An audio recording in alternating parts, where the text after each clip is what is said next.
We know many of you are looking to bolster your security posture with cloud-native app protection and XDR. If you haven't heard of Upticks, put them on your radar. Upticks offers both cloud and endpoint security in a single solution. Listeners can use Upticks for up to 1,000 assets for a full year for only $1. But hurry, this offer is only available through December 31st at securityweekly.com/Upticks. That's UPTYCS.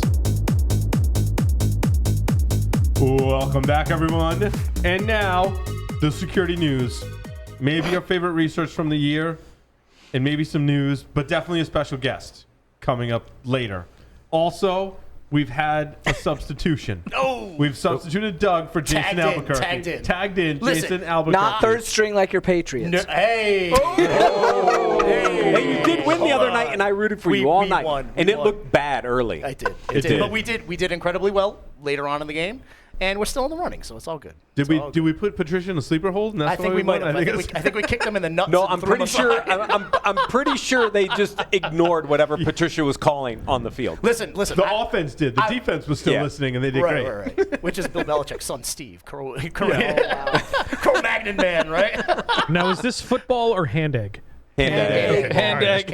But listen, I was paying attention all day. I just want to say thank you to you guys because I learned so much listening to you guys all day. Number one, my geo-blocking is out of date. I need Belarusian. I need Belarusia to be blocked in my geo-blocking. All those hours of podcasting, and you pick out the one thing I said. It got better. But wait a minute. I drank Colt 45, 40 ounces as a kid. So Billy D. Williams is the shit. Yep. As a kid? Smooth. As a kid, It's yes. smooth. Yeah, under 21. And listen, I want to know how Doug knows so much about Rikers Island herpes. That's what I got to dig into. Dr. Doug, I don't know if he was a patient, if he was treating him. I need to know how he knows so much about Rikers Island herpes. When did we see? He was a resident. Why can't I hear Tyler, first of all? I don't know. I can't hear him either.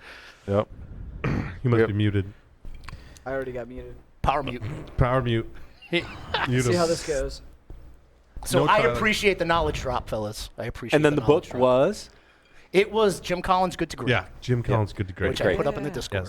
Yes. Yeah, I knew you would know the answer. You want to hear more of the bell and the buzzer? Or Yes, are we done? please. Oh, my God. Oh, no. Too much Oh, bell wait a and minute. buzzer. Tyler really likes swordfish. Every answer to the movies was Yeah, swordfish. yeah. Swordfish. That movie has Inspiration. everything. It's got Halle Berry. It's got Hugh Jackman with seven got Halle Berry. monitors. You could stop hacking there. It's encryption. okay. Because you need 7 monitors anytime you're hacking encryption. Well, yeah, It's necessary. of course. I mean, you got to set the bar low, right? It's got to go under the table. Because, good stuff. Wow. Because cracking by seeing it on the screen really speeds up the process. It does. Yep. Yeah, visualizing the actual password cracking. Like the facial recognition searches. That's Hollywood Scroll for it on you. the screen. Yes. Lightning quick. All right. So what was it? Oh, I was just introducing Jason. That's where that was going. Yeah, that's what Jason. Yeah. Then after all that, I forgot what we were supposed to be doing. So I what think are we it's just supposed to be drinking doing? and talking about security. It's been a long day. It's has been a long nice day. to Haven't know we that been I have doing that all such day? a big We impact have on been. you, Paul. We have been. So let's do more of it. Let's do it. All right. What do we want to talk about? See, I posed that Predictions. question. Well, and I- originally the segment in my calendar invite was like your favorite news story Yeah. Research. Right. I had a good one interview earlier and I research forgot of the year. And you picked your own interview for that. Which I find. Oh my god! Of course. Oh, we're all voting for course. class president. I voted for myself. Yeah. It wasn't me. It was the guest. It was totally the guess. As the guest. Come on, how many people get an opportunity to interview Robert Herjavec, who's the executive producer I for agree Shark with that Tank? one. That was fun. Years. To have We wanted him. him on for years. Oh my God! To have It him was an on, awesome interview. it was a great interview. Like, he's very down to earth, which a lot of Yeah. people are like, Yeah. you weren't quite sure what you're going to get when he came on, but he knows the market, he tracks the market, and it was funny. He said, the next big buzzword in cybersecurity is Ebitda, which means margin. And it's so funny because, a lot of startups in the industry think all I have to do is grow. Top line growth, revenue, money will keep coming because most companies have not been through where we are in the industry from a downturn perspective, right? A lot of these companies came after the 2008 crash. Yeah. We've had, all these years of growth. We've had a dozen plus years of growth. And now all of a sudden we're all sitting there going, ooh, now what? Like, a lot of these executives have no idea what it's like to come through a recession. And the interview was just fabulous. I mean, forget all of us that were on it. I mean, just Robert was just spot on, like spot on. Yeah. And I mean, he gave some really good insight into how investment's going to happen into the future. Yeah. Right? They're going to be looking at profitability, Ebitda. They're going to be looking at how well you're doing as a company, cash on hand, right? Instead of just giving money away like we've been doing for so long. Yeah. And to be honest with you, as someone who's heavily involved in growing a business, I love that. That's great. It's good to get rid of scale at all costs. Yeah. It actually is a good thing for everybody. Well, it's resetting the market, Tyler, right? Because that was the mantra. Like, it doesn't matter how I'm doing on cash burn. I could always go raise the next round. I was always going to get the money.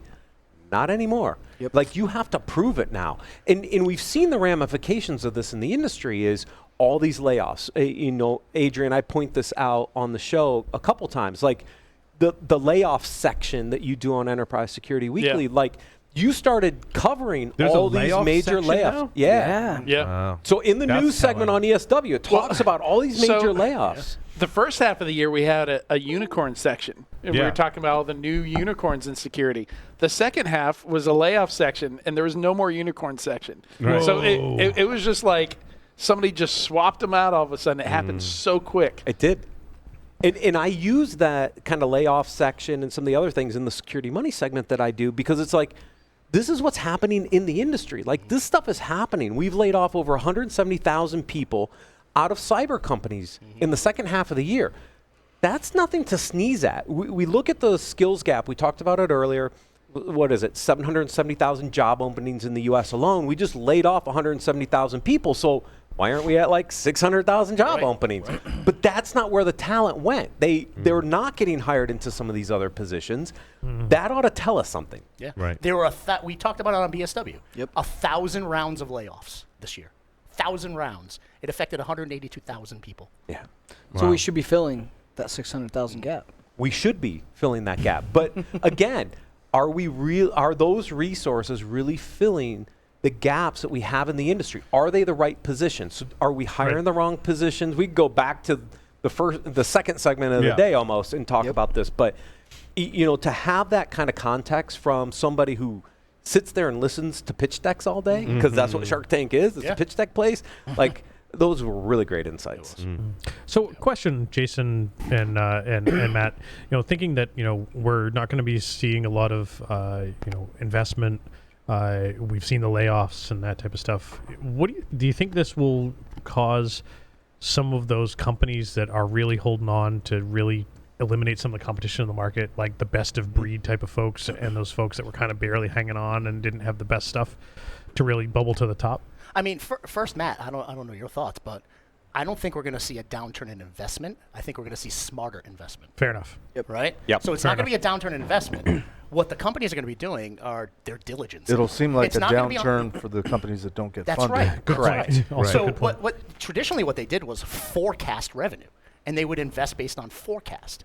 Now they're going to actually look at profitability, EBITDA, how you're doing current state, so they can make wise investments. That's the Cash difference. burn, That's it. other elements. Yeah. What I think this creates in the industry is a consolidation play that's coming, and you already see Or it's already pieces of there. this. It's already starting, right? Yep. So Qualys acquired, what was it, Blue Voyant? Voyant. Blue Voyant, right?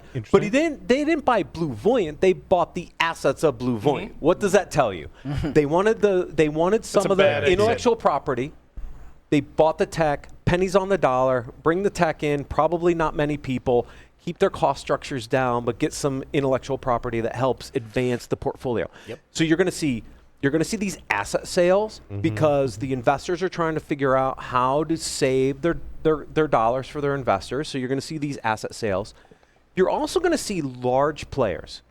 Microsoft Bravo? potentially. Thoma Bravo? No. Yes and no. Thoma Bravo's done a lot of work in this space, but you're also going to see the Palo Altos of the world, the Microsofts of the world, Cisco, even Qualys, who's sitting on a ton of cash. People who have pulled cash together, they can make very strategic tuck-in acquisitions and take some of those point solutions, Larry, to your point, pull them into the portfolio. Because build that what does the build that CISO want? The ecosystem. Right. What's CISO want? They want vendor consolidation. They want to build out the ecosystem. So they're going to look for... They want single pane of glass. He's not wrong. Here we go again. Go ahead and mute Tyler. Shit, here we go again. Yeah, can you put them back on mute? But they do want economies of scale. Right. They want economies of scale. They want less on the training side, right? Because they don't want They want to be on the same page and have synergies with the board. Right? Isn't that the goal? We're on the same page. And that page is on a single pane of glass. What they want are fewer vendors to solve the solution, the overall cybersecurity solution, so that they don't have to train additional resources, right? Can they get some leverage out of their existing technologies, get additional capabilities, no big learning curve? And so I think you're going to see continued consolidation of these point solutions into these bigger platform plays. Our top six. But That there's was what we talked about on BSW. It's It's exactly the right. pressure on the business. Yep. The pressure on the business is going to roll down to the security leaders, and their budgets are going to be scrutinized. Yep. So if you're not doing zero-based budgeting today, you should. better get used to doing zero-based budgeting. Yeah. Because every line item on your budget is going to be scrutinized. No more shelfware. 100%. There's a big unknown that's been keeping that consolidation from happening for the last couple of months, though, and we've seen both CrowdStrike and Palo Alto and a few others struggling to make acquisitions because the valuation's a big unknown now. Correct. Like this whole market corrected. Like we saw some SaaS companies lose 70%. You know, we saw some pretty decent companies lose 90% of their value. So these companies, the last round they raised, they were told they were unicorns worth bajillion dollars. Right.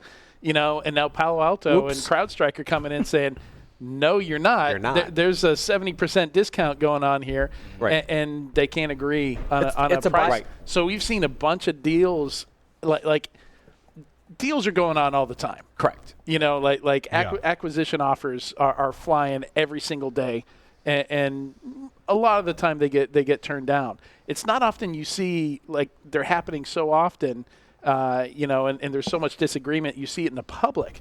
But now we're seeing stories like the rumors are flying around that, somebody's, Microsoft's trying to pick up these folks, CrowdStrike's trying to pick up these folks. Yep. And some of that is strategic, like they're trying to put pressure on the deal to happen. But a lot of those have just been failing. It's a buyer's market. It's like real estate. It is. What I think is interesting is valuations definitely came down. You know, Tyler Shields and I talked about this right after the Jupiter 1 raise. He's like, those numbers have been cut by like a third, right?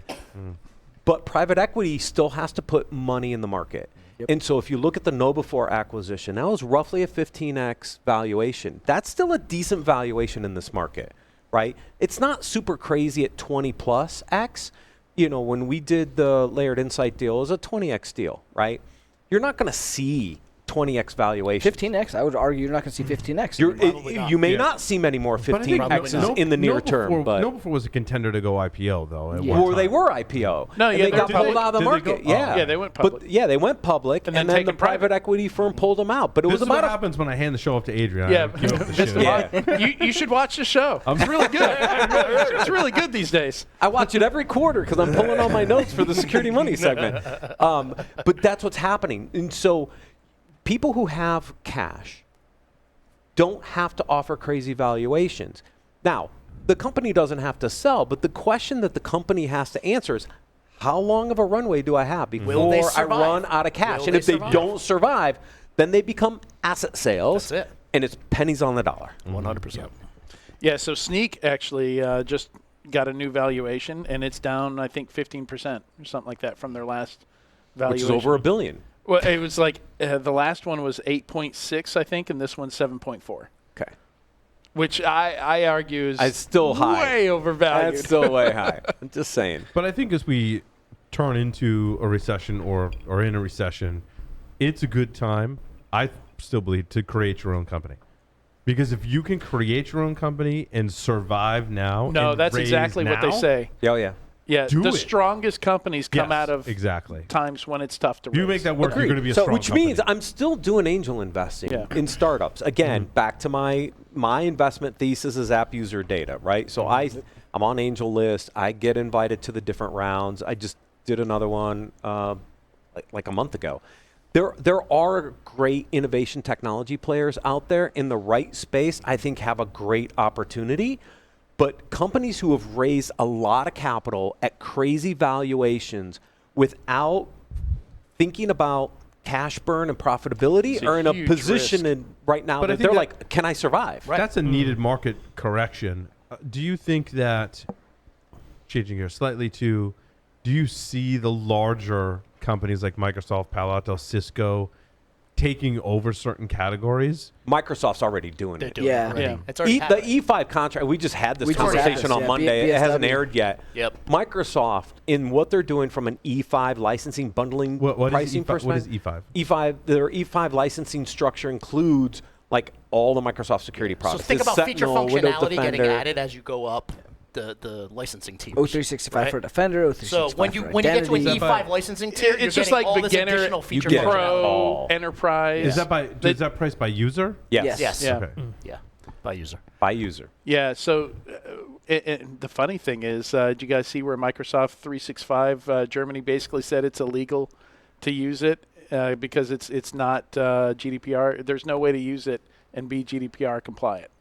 They'll have that fixed by Monday. And France They now will. agrees. So you have Germany and France basically saying no German or French companies can use Microsoft 365. They just want a better price per user. Because that's where their growth has been coming from, Adrian. 2 years of negotiation before that happened.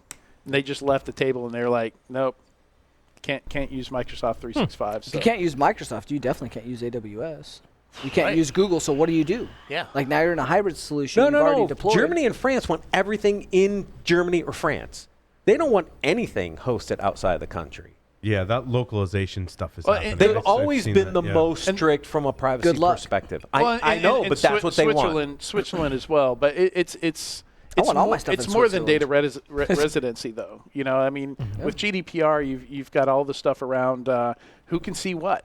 Yep. You know, so you know, we've been going through this with some customers, and it's okay, but where are your employees? How much of our data can your employees see? So Yep.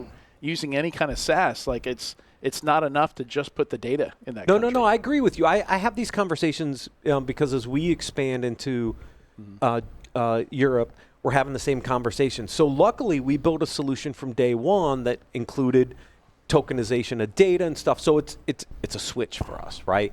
And companies really have to think about the data privacy components of their solutions as they move out of the U.S. into these countries. You have to be able to like literally obfuscate that data from everybody, including yourselves. So good and security. not everybody has built those mechanisms in. Yeah.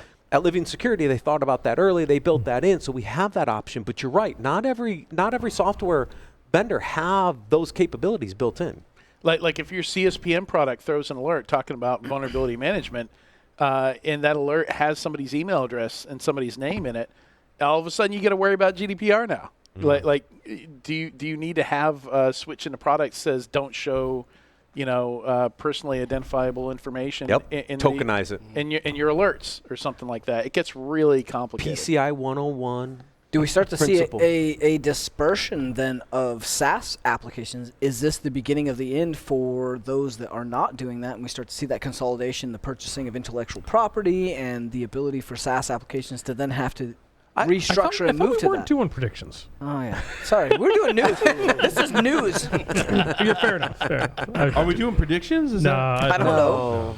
No, I try to stay away from them. I'm joking. Well, the All we have to do is pull out last year's predictions and just rinse and repeat, right? Seriously. Predictions really got a bad name. I feel like this year was the year to like really like knock predictions. Like there are some companies you can't use the word predictions in marketing right now because like No. founders don't want to hear it. They're like, No. Yeah. nope. Nope. And I have always cautioned people like, don't do predictions. Because we're good at them. So one of my rules, one of my rules when I took over Business Security Weekly, we were not going to do predictions at the end of the year, and we were not going to do New Year's resolutions when we got back from the New Year. I was just saying. Or highlight shows. I hate highlight shows where you have a show that highlights the best of from like your previous year. I hate that stuff too. Oh, So- so, so what's we've your got- favorite security research? Or the favorite interview. Or No. I mean from your own content. Got it. So Got it. I put that in there as in addition to news Like of all the security, almost like the Pony Awards is what I was going for. I have to bust your your. point. I have to bust your stones. Of course you We've do. been doing this long enough. You win a tiny bottle of Glenlivet, 12. That's all yours. It's a shot. Until I get to it, and then we're sharing it. So I've got an extra segment for ESW tomorrow, and I was thinking of making it predictions.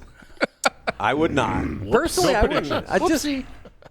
It gets hard. Yeah. We see so many of these predictions year after year after year, and we're always wrong. I just had a huge rant on both Twitter and Mastodon because I'm trying to see like which one gets most traction when I do some of these Predictions? some of these ranty threads. No, it was a rant on predictions because Predictions about prediction. The prediction about a prediction. So you were predicting the outcome? no, predicting predictions is pretty easy because everybody's just going to say what's happening now, but more. How's You the know? Patriots then? Like The that's Patriots are good? every there's going to be even more ransomware. They're making the playoffs. okay. Doing well. They're doing well. Well, yeah, that's No, Renee had the best prediction of the year. It should If be you funny. remember, we got on. We were talking football. When football comes on, Jason and I always catch up on football on Mondays on PSW. And Renee says, "I don't believe the Broncos are any good because Wilson hasn't proven himself." Right.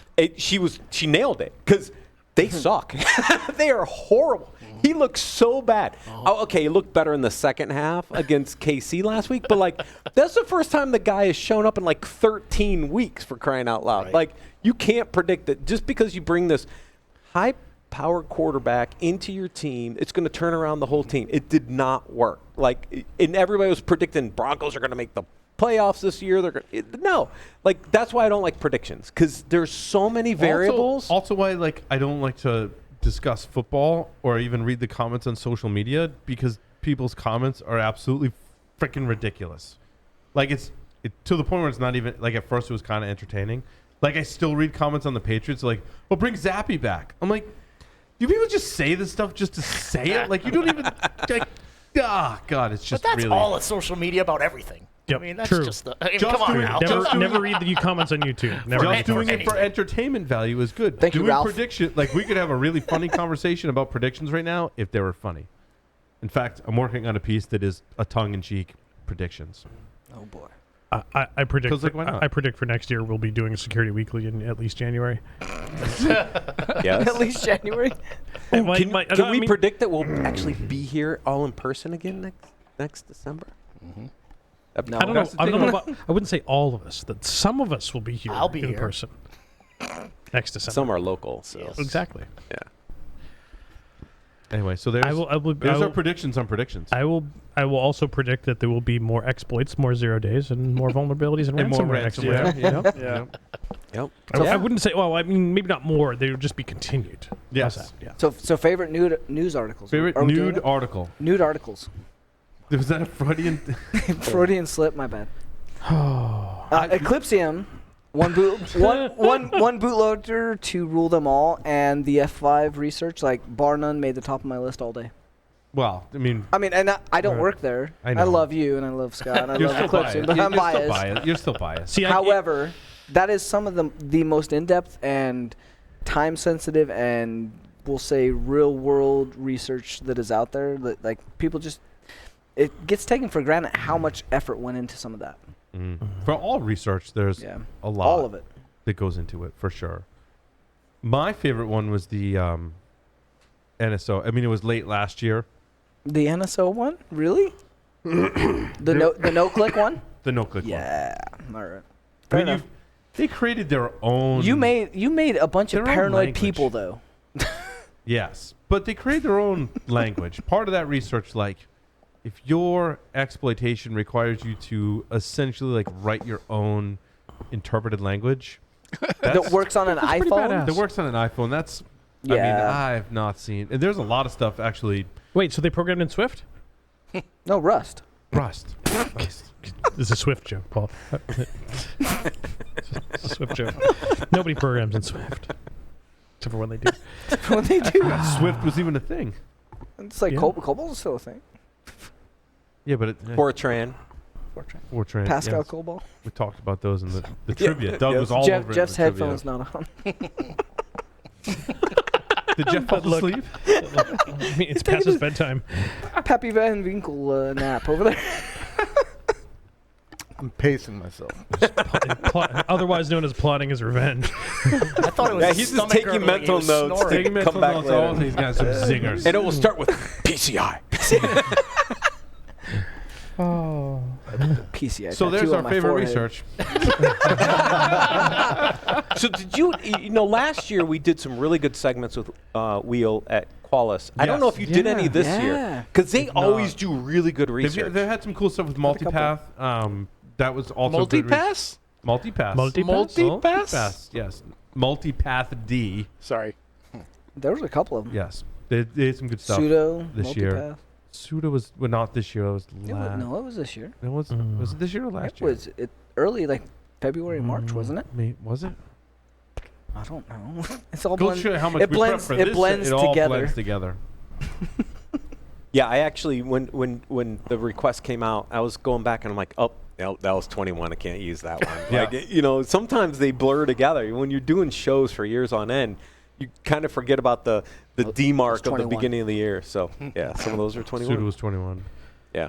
Feel But like they've always done really good research, and I know Wheel's been on a few times with Yeah. just great Was it, in-depth research. Horizon.ai did was that F5 stuff? Their F5 stuff was really good. Well, there was Horizon AI like vulnerabilities too. There was? Or no, it was Horizon VMware Horizon Oh, no. I'm talking about, there's a company, Horizon. AI. Yeah. Horizon.ai. I feel like they did. Am I spelling Horizon wrong? Good Lord. Good Lord. And that concludes the show. Where's Dr. Doug? I want to tag back out. Dr. Doug went to the market. It's all right. He'll be back. Don't worry. He had a, Don't he had worry. a school thing. Dimitri will tag in if you want to tag in. We may need him too. What? So No, theirs was I got one theirs after. was Fortinet authentication bypass. We had a bunch had of Fortinet stuff yeah, this year. they had some good Fortinet stuff at Horizon 3.ai. That's why that didn't work. I wouldn't necessarily say it was some of my favorite research from last year, but Okay, moving right along. one of the things that I think that I miss is Sven Morgenroth. I always We miss enjoy Sven. when he is on the show. And 'cause- Victi. Yeah. Yes. And it's super late at night for him, and he's got a kid now. But Yep. like every time he comes on, it was always like, guys, you gotta Like, listen to oh, this. yeah, You gotta yeah, listen like, to yeah, this. awesome Listen stuff. to this. We'll just have to talk to Alex Bender. Like, you got to get Sven back on. Yeah, for sure. I Sorry, appreciate didn't mean to hijack segments that. like that. And there's just so much. I mean, we try and focus the show on the research like that coming out. So So are we talking about like our favorite, or are we talking about actual news? Yes. yes, yeah, both. it's a potpourri. Infogard potpourri. was kind of fun last night. Jeff got to see firsthand how we handle Infogard.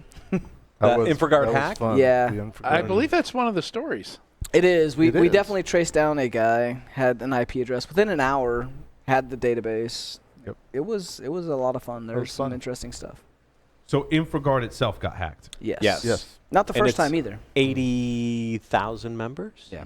So there's some important things in there. Like you start to think about the working groups and the pointy end of the spear, or people that deal with the repercussions of pointy end of the spear actions. Infogard has some very serious members. It's a well-established. How quick did your laptop go to lock its screen? Like 10? Is that 10 seconds? It's 10 seconds. Yes. Good Lord, that would drive me insane. That was driving me nuts.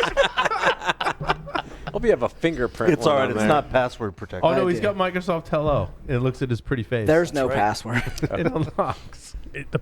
My His voice is my password. Oh my But god. passwords aren't secure. We're getting rid of them. That's right. No, Infogard like is an That's interesting Adrian's one. prediction. So Is that your prediction, Adrian? Miss 2023, the year of no password. It just does- like the Linux desktop. It's It- 2023. Oh, totally got to have the Linux desktop in 2020. Manjaro. it's working now. Manjaro. It was Oh, it was see? user error. It was user error. Linux sucks because I entered my password I wrong. blamed it He on Linux. disabled authentication and worked like a charm. Yeah, right. I just run everything as root and it works fine. Fine. Great. Mr. Jeff Just and I, SU into everything. You're all good. Mr. No, Jeff, but that's a great bad prediction because it is something that's happening now. There are lots of services where you can literally delete your password now, you should. and it's not a form of Oh, I authentication. thought you were going to say there's lots of things you can use Linux for. and therefore it's going to be the year of the Linux desktop. Anything without audio or video, yeah. Yeah. Audio's still a hot mess. I mean, Pipewire is just But we were talking Less about worse. InfraGard. Infraguard. Is that what we're talking about? So Tyler, Yeah. did InfraGard actually lock down their portal? Because I'm an InfraGard member. I can't get in their portal. I just tested it. They locked everything down, right? Kind of. Yeah. Kind of. someone did that for you. So, Changed your password. Mr. Jeff and I were talking, like, we went. They got rid of your passwords. It's now passwordless. we, Zero not- trust. it's not my pretty Zero face. trust. They don't trust ZTNA. anybody. They're going to go It's back Z- through it's and ZTNA time. No, it's identity verification services now. oh my God. That's what's going to happen. They're going to go out and verify that all their members are actual right. real people. How do we get content produced on this show? What? This is content. So what happened with InfraGard? Because I missed No. it. And So how far back did the breach go? So InfraGard got hacked. So Mr. Jeff and I talked about this, and we went down the path of theory. As I was working with a working group, we were tracking an actor, getting the access, finding the breach, doing all the stuff that we do at the pointy end of the spear. But we were talking theoretically around, like, what does this constitute? Where does this fall in the MITRE attack? Where does this fall in, like, PCI? Where does this fall in an attack, a threat vector? They essentially used an impersonation. So InfraGard, in order to get into it, you have to be vetted. Yep. And that is, the vetting process happens by the FBI. The FBI did the vetting Super process. in-depth vetting process. It is. Masquerading. I couldn't think of the So word last masquerading, night. It yes. was masquerading. So impersonation, masquerading. So they leveraged an account that was hijacked and or compromised for an organization.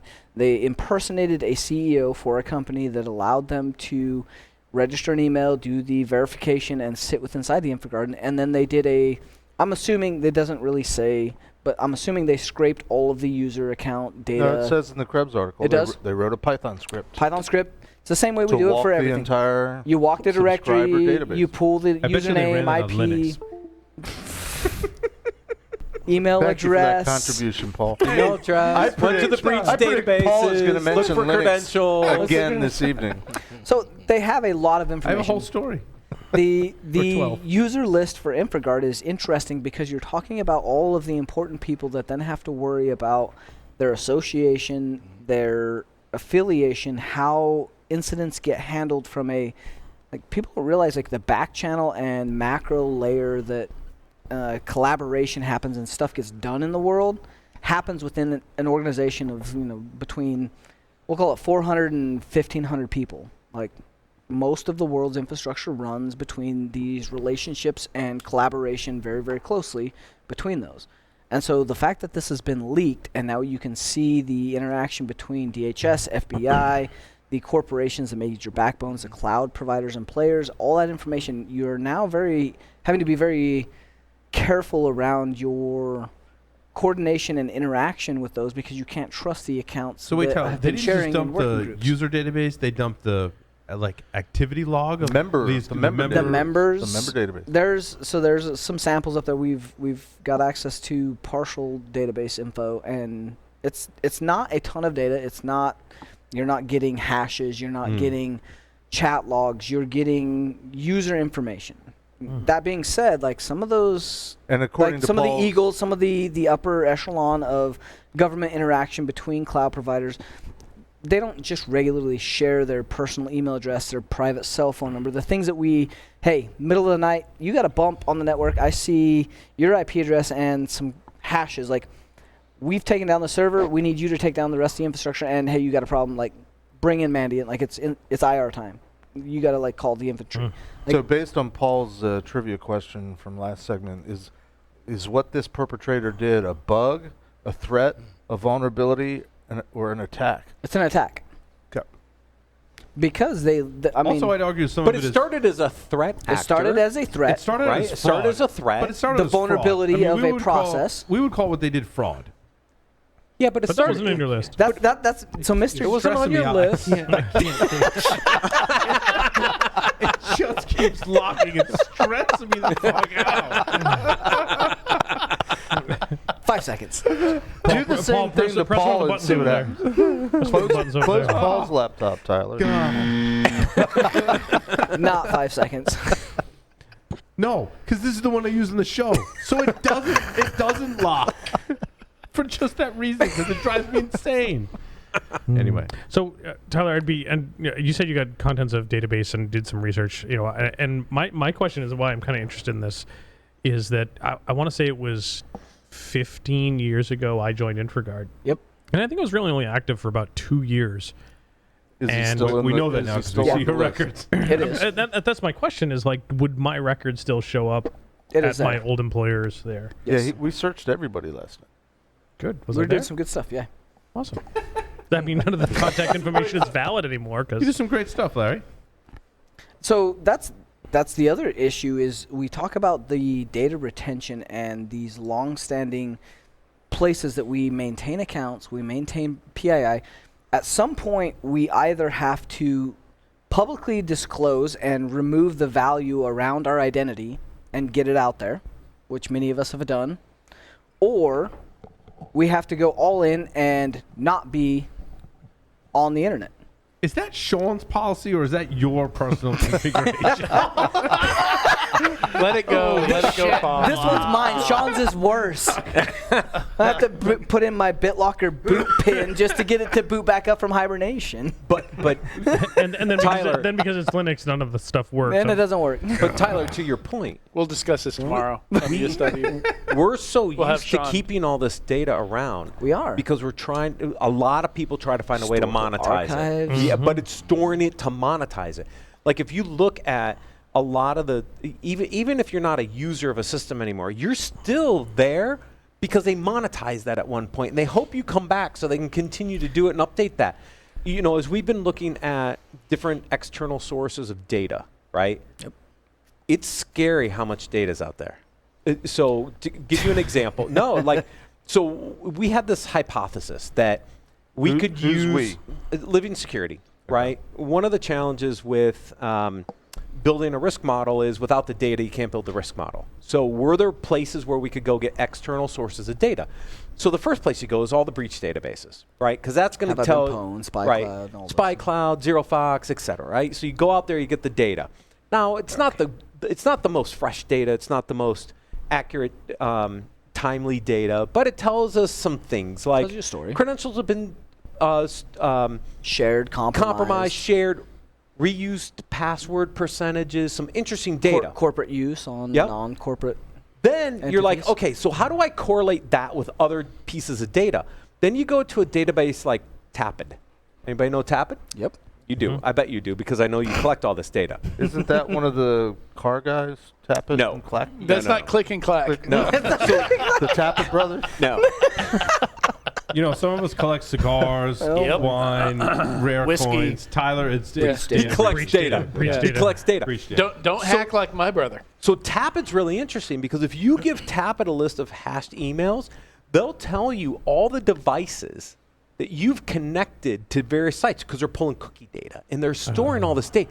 It's crazy. You want to take that how a much layer? You want to data- go down the rabbit hole? Yeah, I want to further? go a little further So- because there is so much data being built. Every website you go to, and you click that OK button on the cookies. Yep. They're pulling user strings. They know your browser. They know your device versions. They know all the devices you connected Yeah. to. They know what CCTVs you're resolution- running. the resolution in your of the house. screen. Like, yeah, it's scary as shit. Like all this data, and they're selling this to advertisers. So you can go to some of these ad tech companies. They actually have pages where you can plug in oh yeah. some information, and they'll show you everything they got on you. So Oh, take, yeah. take that a step further. Your ad tracking data ID that's tied to a mobile identifier that has geo long last IP logged in, available wireless networks within your area.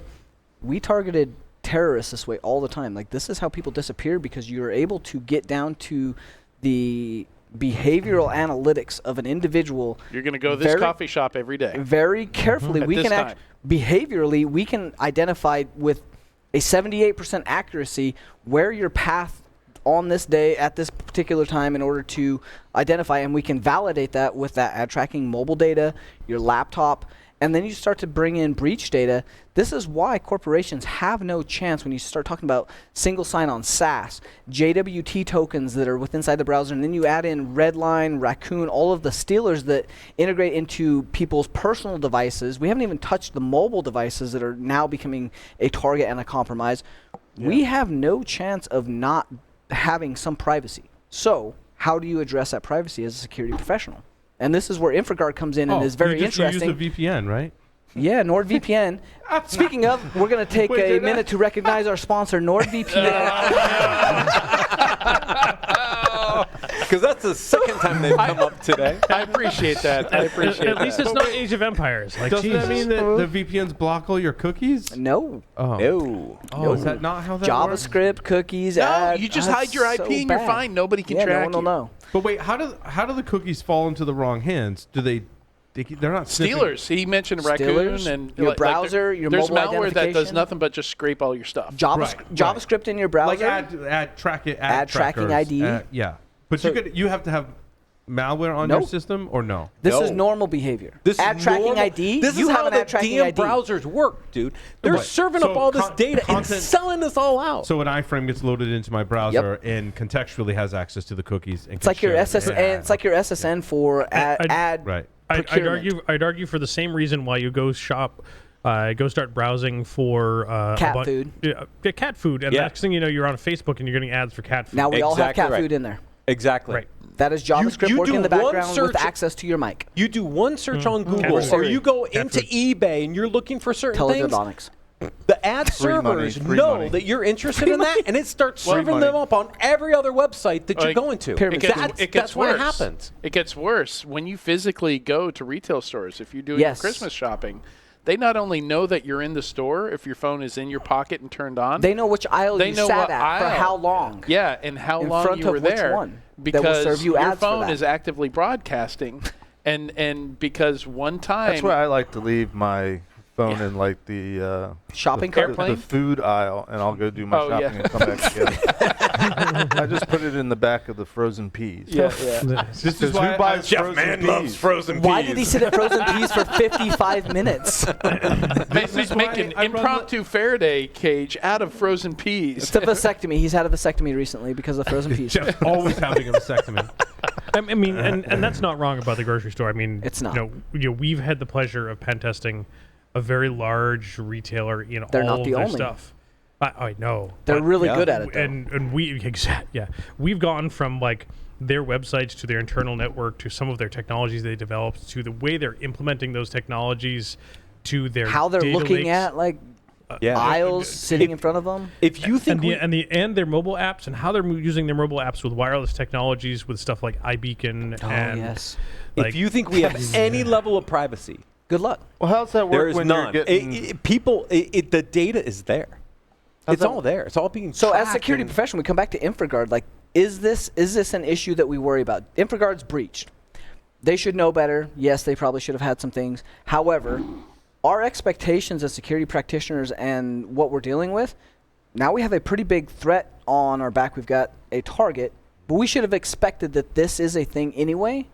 Now it is just a more public thing. So this is being sold for $50,000. There's a couple bidders out there. Like, it'll get obtained, and it probably is obtained by a government organization or one of us.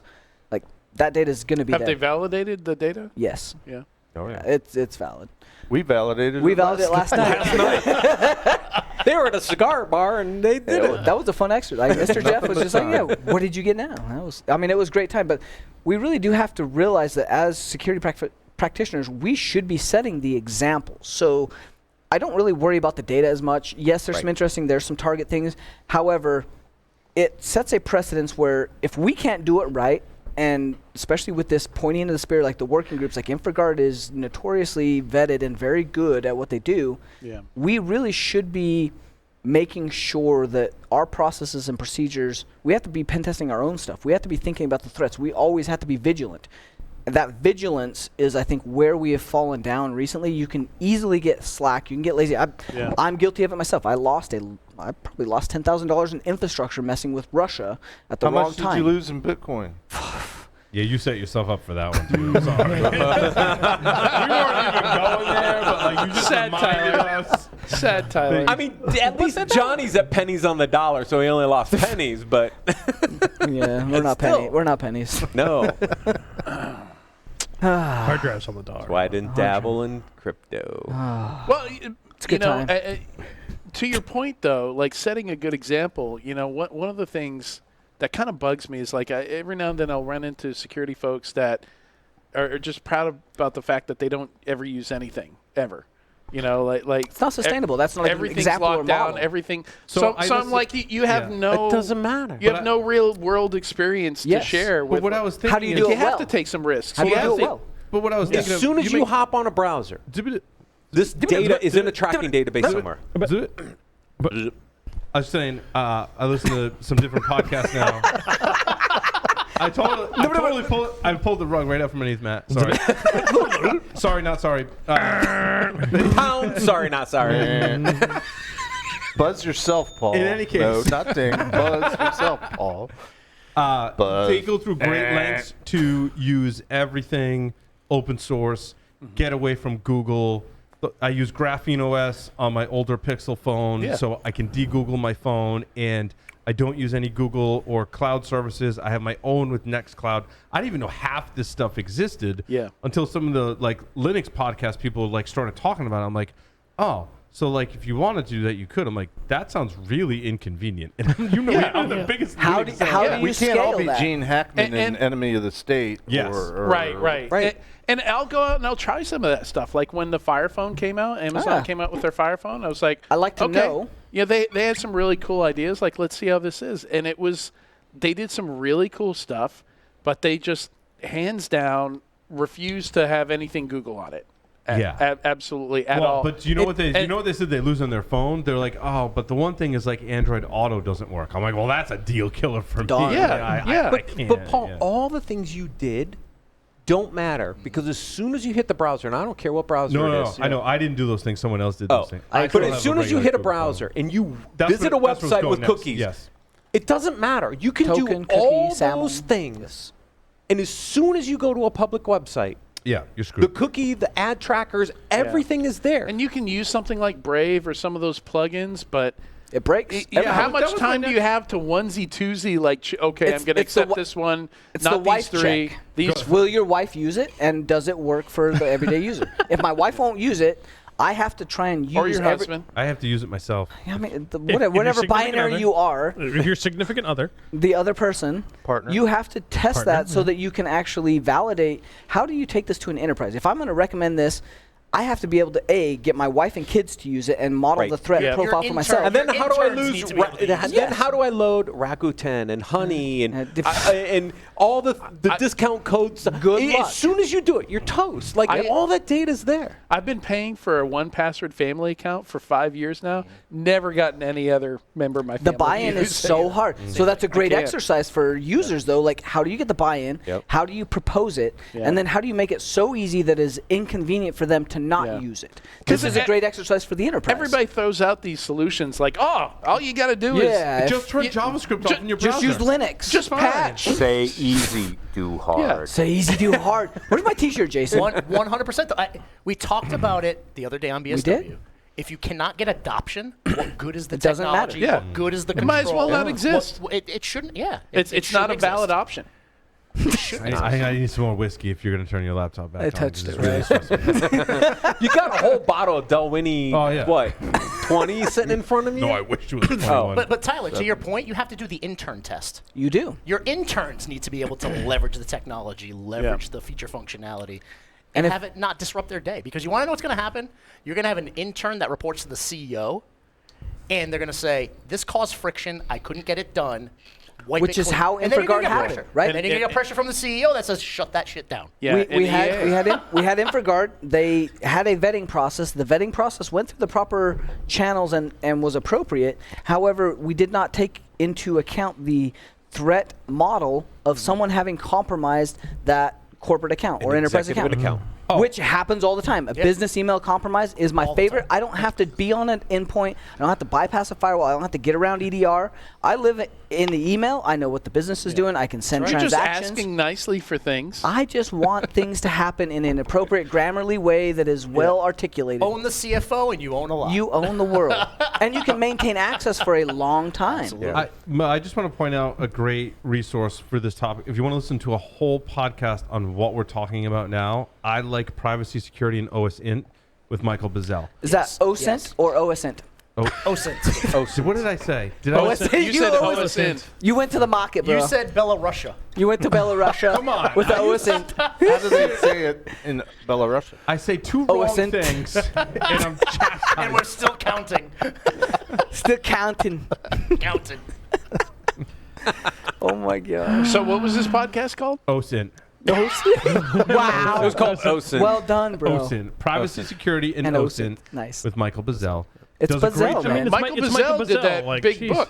Dude, Yes. Bazell. Yeah, Giant it's his book. tome. Their yeah. newsletter. I mean, he walks you How to through disappear? how to What's it called? disappear. Yeah, yeah. I mean, there are you guys have no idea. Like, because I interviewed them on the book. There's so many steps you'd have to go through to literally remove your digital identity from And the internet. convenience and the ongoing It's crazy. maintenance of that, like, I love them to death. I think the book is fantastic. It provides an insight of how this ecosystem works. However, in order to maintain, be a security professional that can get a job, has a portfolio of work, and has an authoritative voice, you have to be out there. So you can't just go and remove yourself. So Yeah. I think there is a line of boundaries where you have to build that defense in depth for your personal profile in order to maintain, like, okay, my money is important. I need to make sure I can pay my bills. So I have a step that is very long and arduous and has process and procedure. My wife doesn't have access to some of those processes and procedures, so I built a defense layer there. She has things she needs to get done, so I build a process and procedure so she can operate. My household needs to have a TV that operates, has its speakers and sound system, and has YouTube TV and can do the things from a remote on a phone. So all of these steps become, how do you maintain that business risk? We make compromises, and I We think do. Michael does a great job explaining in his. He's got a newsletter, podcast. His and newsletter books. is so fantastic. Fantastic, but it kind of talks about Gonna go the sign up? security, privacy, and then convenience trade-offs. Yep. Because he'll tell you, like, this isn't for everyone. No. However, if you want to go to this level, like, you can. And it's exactly what we're talking about. And I did want to mention some of the podcasts that I've been listening to this year, and that was one. And hopefully we'll talk about more later. Right now, if we could put our special guest on the other monitor, because there's a glare on that one, and I can't see our special guest's face. He's There's here? also- You there's know also- what he it's looks Ed. like. there's a Zoom window. There's a chat window over his There's a face. right chat now. window over his face, and then we can put him on that monitor to that left. That'd be great. But in the meantime, I will introduce him. Our good friend, Mr. Ed Skoudis, is here with us. Ed, welcome. Hey, how's it going? It's going good. Good to see you, man. It's great to see you. Can you see me? I I can can see you, and I we can can. see you're not in your home office. It looks like a I am hotel room not. at Hotel CDI, perhaps. I am at CDI, as a matter of fact. What, 20 years at CDI, right? How about that? Yep, 20 We have years. we have a picture It's- from I remember almost when it a first decade, started. Like almost it a was decade ago, 20 with years you and me ago. at CDI. Well, it's good to see you, Ed. Love having you on the show, as always. Oh, it's an honor. I would assume this year you're here to talk about Holiday Hack Challenge Extravaganza. Holiday Hack Challenge. What's that? Never heard of it. The I just tradition came to hang out with you continues. guys. I came to hang out with you guys. Have you played? Have you seen it? I started a little bit.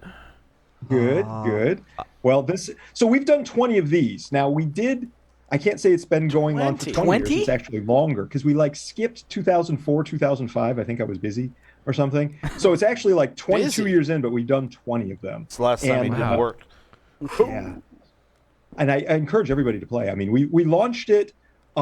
We did a soft launch 1 week ago today. Ed, And, what we is turned it Holiday on. Hack Challenge? What's that? What is Holiday Hack Challenge? What is Holiday Hack Challenge? Let's start from the I'm beginning. glad you asked. So Holiday Hack Challenge is fundamentally a series of cybersecurity challenges for people of all levels. People who are brand new to cyber, people who are, doing like amazingly detailed work with great, incredible skills, and everybody in between. So that's the foundational building block of it.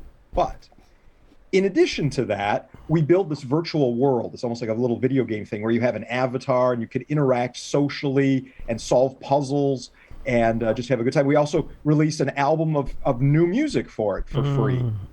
So we got a new album that we commissioned and that's out with it. So it's all of these different things rolled together.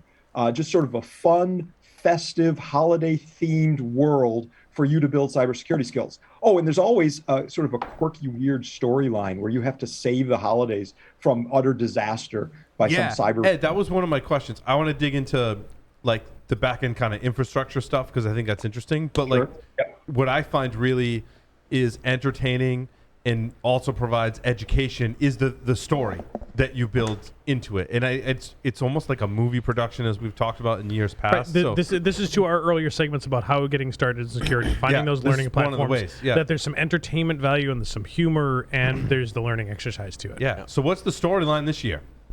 Well, so we do try to make it entertaining and fun and quirky. We want you to kind of keep playing so you kind of see how the story evolves. So, if you go back to 2018, we did the first virtual event as part of Holiday Hack Challenge, and we called it KringleCon. And we had a bunch of speakers at KringleCon. And then we did it again in 2019, and we called it KringleCon 2 Turtle Doves, right? Because it is Turtle Doves. KringleCon 2 Turtle Doves. And then we did in 2020, KringleCon 3 French Hens. 3 French hens. Right? Okay. Yep. And then KringleCon 4 was 2021. So KringleCon 4, come on. Turtle Doves.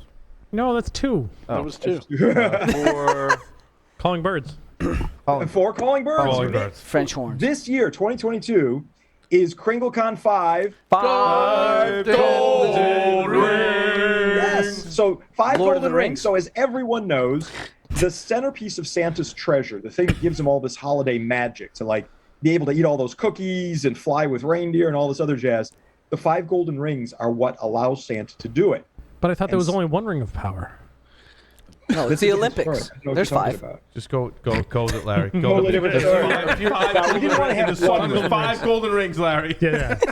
5 rings, and they've been stolen. Now, in addition to the 5 rings being stolen, there's been a huge snowstorm at the North Pole that's piled up snow so much that you can't even get into Santa's castle. So what the elves have done is they've started to dig underneath the snow, and they didn't really stop. They dug underneath the snow so they can continue to do their elven operations. Did they find lizards by any chance? No lizards, but they did find some other stuff. They got deep enough that they went actually under the permafrost and then into the granite, and they started encountering these other beings that are kind of related to the elves but different. They're called flobbits. And they have hairy feet, and Bits with they're the very BIT. interested in the rings. When they dig even deeper, they get to the whole color scheme is kind of neat. It starts out very sort of white and blue, and then gets sort of tan, and then brown, and then yellow and red at the very bottom. It's like when you Minecraft. descend, and then you get to meet the sporks. Now the sporks are a nasty set of individuals, but you have to work with them. So that's the storyline: is you're recovering the 5 golden rings, and this is a different thing that we did this year. Last year we'd release a dozen or 15 challenges, something like that, and the challenges all told the story, but they were all just sort of a grab bag of different things we thought were interesting. Not this year. This year, each one of the 5 rings is associated with a quest. And that quest has a similar kind of technology throughout the quest. So one of our rings is, I like this one, you're going to love it. One of our rings is about network security, and we call it the Tolkien ring. Well played. Network, right? So There's another wait, ring we have Ed, called Explain it for the younger people. Yeah, though. Ed has been always very punny. Yes, but Ed, if you're Yes, going very after funny. 5 rings, it's got to be all aligned to the zero trust architecture, right? Was that? I'm sorry? It's ZTNA. It's all about zero trust, right? So you just went Oh my network God. security. Oh my What's the other 4? The identity ring. The 5 pillars of zero trust. But we do have some really cool technologies in here that are quite different from your typical CTF. We have a web application ring, obviously, so there's a lot of web vulnerabilities associated with that. There's the Tolkien ring, but we have a ring that is Sec DevOps, and in it we have an entire CI/CD pipeline that we spin up on the back end, so that Santa Claus can produce software and deliver it. But this pipeline comes under attack. And you have to find vulnerabilities in the pipeline because it's a supply chain attack. I was going to say, Right. I guess my kids aren't getting Pokemon Violet this year because the CI/CD pipeline's all messed up. No, Larry, you can solve this. You got to get in and fix it, right? Oh my gosh. The other thing we have this year that I'm super excited about, we worked so hard on it, is it's our final ring. It's called the Burning Ring of Fire. BROF. We call it BROF for short. And it And, burns. It's a burning ring of fire. Yep. Down, So, down. The Burning Ring of Fire is actually something that kind of permeated the whole game, because now you can actually get cryptocurrency in the game. It's our own currency that we minted. We call it Kringle coin. Kringle coin. You did not. You created a Kringle coin? We created Kringle coin. Paul, it follows the flow chart. It can be crypto. It's a coin. It is. It's good. We can put it on the block. We're good. You can use blockchain for cryptocurrency. It's allowed. Good. Yes, shift left. and that's true. We have a blockchain in there too. We also have NFTs. Now you can buy hats in the game. When you solve challenges or when you find a treasure chest, you get Kringle coin, and that's all recorded on the blockchain. And you can do searches and analysis on the blockchain. Is that a legit blockchain? Is it immutable? Like, can you look at it? You can look at it. Absolutely, it's online. Gosh. You can go in there. We got a blockchain explorer right there in the Burning Ring. This is amazing. Tyler's going to start hacking it right Tyler now. has to unlock his laptop to get in for the 18th. And you can see all the transactions that everybody else is doing. But I'm getting to the best part. So we have an NFT series in the game that you can get. They're called the board sporks. So there's pictures of these like orc-looking things. But only sporks are allowed to buy sporks. So what you have to do is you have to figure out their NFT stuff. We have a smart contract in the game. Oh my gosh. There's a flaw in the smart contract. So you have to hack the smart contract so you as a human can buy a board spork to get into their program to figure out this whole NFT thing is a scam where the sporks are trying to rip each other off. So it's kind of a fun little story element. Is it written there. in Solidity? Yes. Oh absolutely. my gosh. You are How cool amazing. is that? It's so amazing. In a CTF for free. This is the best. So, we always say this is Sam's gift to the cyber community. I'm working on 2023 now. I've been working on it 2 months. 2022 just launched a week ago, and it's just a way of life, this holiday hack thing. It's like a built-in course on tech ethics also. Yeah. It is. I'm sorry, I couldn't hear that. I said it's like a built-in course on tech ethics as well. Yeah, I mean, there's so much in there, and some people are intimidated, saying, "Oh my gosh, where do I start?" Just hop in and hop around for 15 minutes or a half hour. You'll have some fun. You'll get some laughs. I mean, if you really want to play with it, you can, you could spend hours and hours and hours on it. But this organizational structure around the different quests, I think worked really well. We're going to use that going forward. Also, there's an in-game economy now, and we're going to use that going forward too. So you'll be able to buy new things and such in the future. Ed, how do you start to play this game? You're going to start to play? How do you start to play? Like, how do our listeners get going? He was, but his laptop locked him out again before he could log in. You go to sans.org/holiday hack. Perfect. And you can see there's a little video of me. It's about 3 minutes long, just kind of telling you what it is and welcoming you there. But there's a button there called Play Now. Just click on Play Now. You need to register an account. Unless you've registered for previous years. If you've registered for previous years, you just log in. We carried over all of the previous logins. Oh, that's why I'm having This is exciting for me. I don't know if it will be for you. But we're 1 week in, right? Our registration is up 86% year over year. Wow. 86% year over year. What do you attribute to the kind of like ARR, if you will, of the game? Like, you get new people all the time coming to the game. Like, you've obviously come on the show and you talk about blockchain, but you got to be doing other things to promote the game in a positive way. I think it's a very positive thing for our community. We're trying. We're doing everything we can. I wanted to tell you, 35% of the people playing so far in the last week, 35% have never played Holiday Hack before. Wow, that's amazing. So that's pretty cool. We're trying to get out of the funnel of SANS or even cybersecurity to draw other people that are new to cyber into come to this. A puzzle or a challenge in this fun way, basically. Yeah. Yeah, and you can just hop around and try to find treasure chests with coins in them, and some people are just doing that and having fun with it, and then maybe clicking on a terminal here or there, looking at a web app.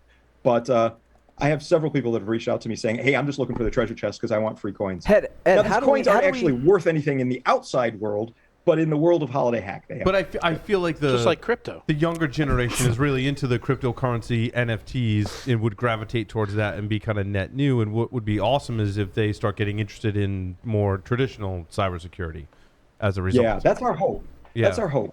We try to put in like hooks, and fun stuff, different stuff. So if you've never, seen a CI/CD process and how it all works and how software gets published and pushed on the back end, well, you'll see it here and how it can be, attacked and manipulated.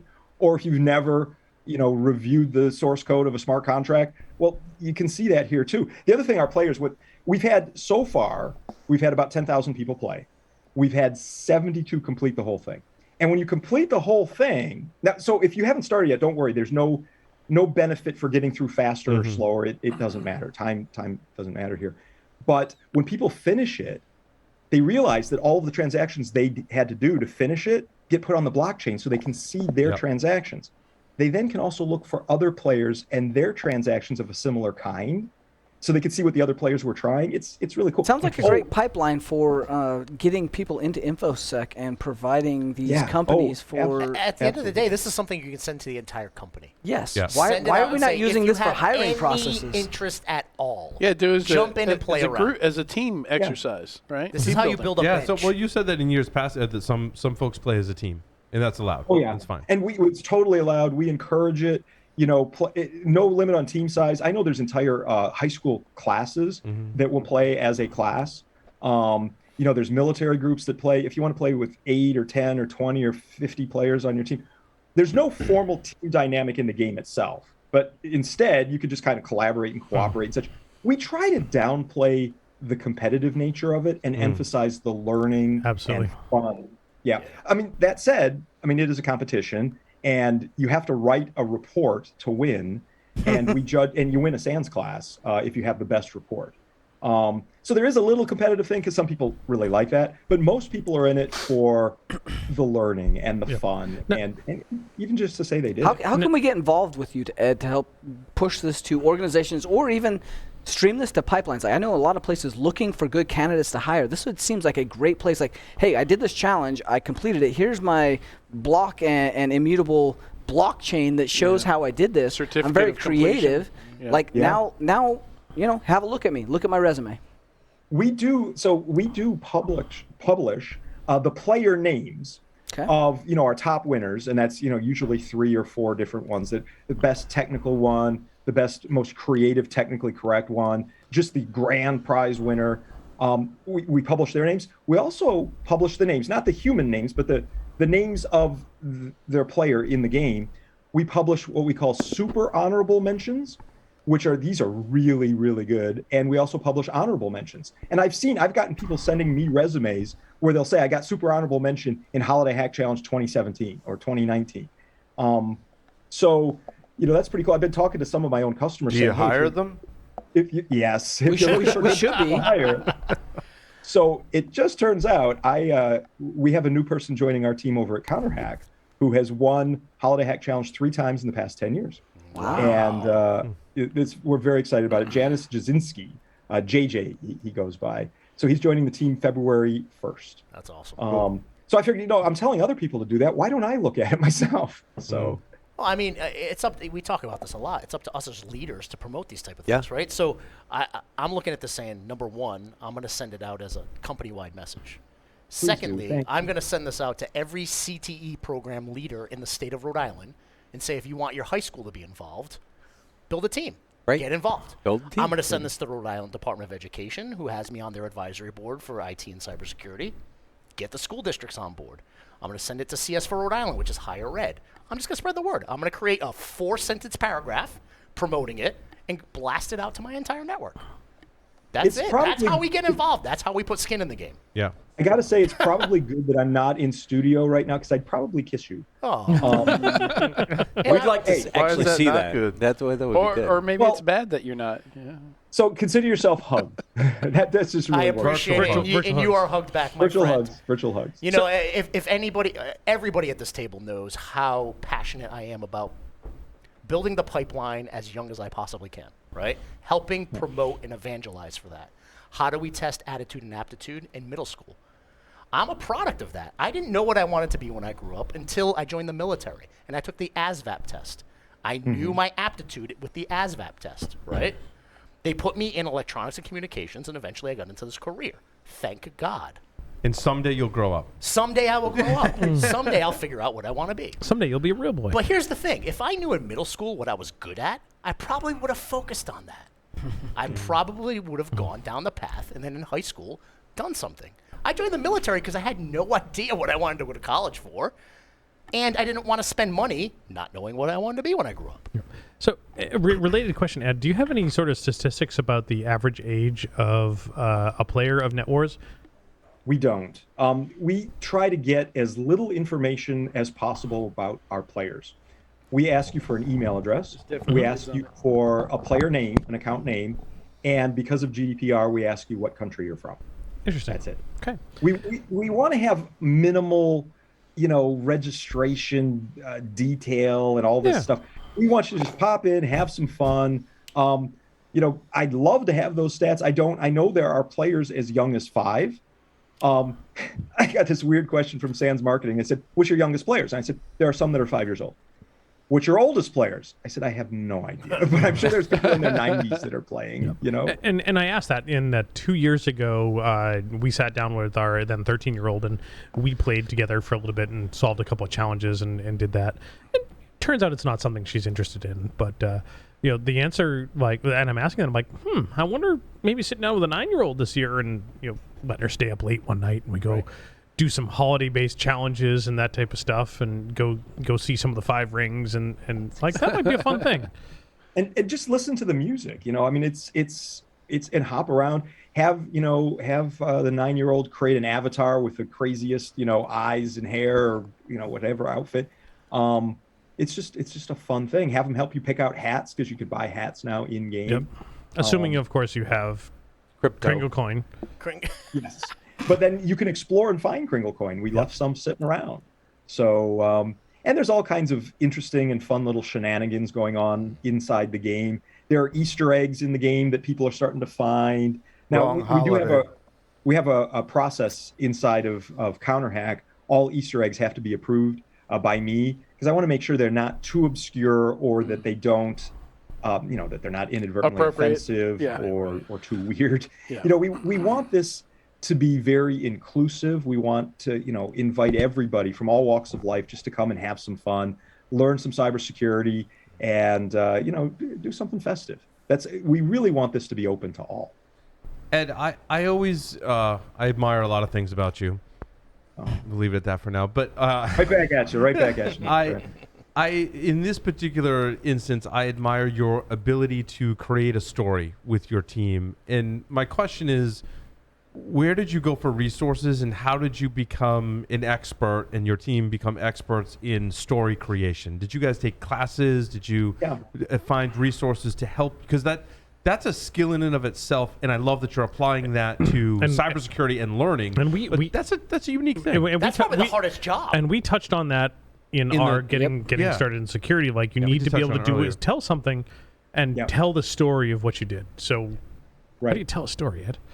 So, well, I've taken classes on storytelling. In fact, there are 2 classes I took. There's a group out of Stanford University called Stand and Deliver, and they taught us classes on storytelling, and that was really useful. There's also, have you heard of the Moth podcast? No. Yes. I have not. My wife and I listen to so it. the Moth podcast, it's based on this guy, I can't remember his name, but he has a certain storytelling style. And people will send in stories and they'll play them on this podcast. And there's stories about all kinds of different things. And the people who run this podcast now teach classes. And I've taken a couple of classes from The Moth and how to tell stories. And in fact, I've actually created my own workshop that I've run for some SANS instructors where I teach them how to tell stories. And then it's a hands-on workshop where they're actually creating their own stories while we go through it. The workshop lasts about 2 hours. Larry, did you ever do one of those? I did. And quite honestly, I think we did it for InGuardians, didn't we? I don't remember if we did it for InGuardians, but I know I did it at a SANS event, and it definitely changed the way I thought about telling a story. For sure. And I may not employ all of those tactics every time. Sure. But certainly I remember back to being in that classroom, and all of the SANS instructors and the lights, and being up in front of the stage and that smell of the hotel rooms. And you know how it is. The you know how it is. Smell the same. And do you see the themes that I you're learned in doing. class there? Yeah. I still remember them. I mean, it's been years, but I still remember. That was my question. Some of those I things. think Larry answered it, but oftentimes especially in the holiday season, we sit and we listen to someone tell us a story. That could be a friend or family member. And sometimes we're like, oh my God, I hope this person finishes this story because it's painful. Okay. And other times we're like super engaged. We're like, wow, that was amazing. What's the difference between the two, Ed? What's like 2 or 3 things? So I think one of them is just the energy with which it's told. If you have to tell it in an interesting fashion. And, you know, in the class that Larry took, the workshop, we go over like simple storytelling tips, intermediate ones, and then very advanced ones. But all of them are centered on this, you must be interesting. You have to make it relevant to your audience or else they're going to... Is that the difference between interesting and not interesting is relevant to your audience? Ed, is that the main point? Yeah, relevant to them. Now, that might be on an emotional basis, not necessarily like a technical basis.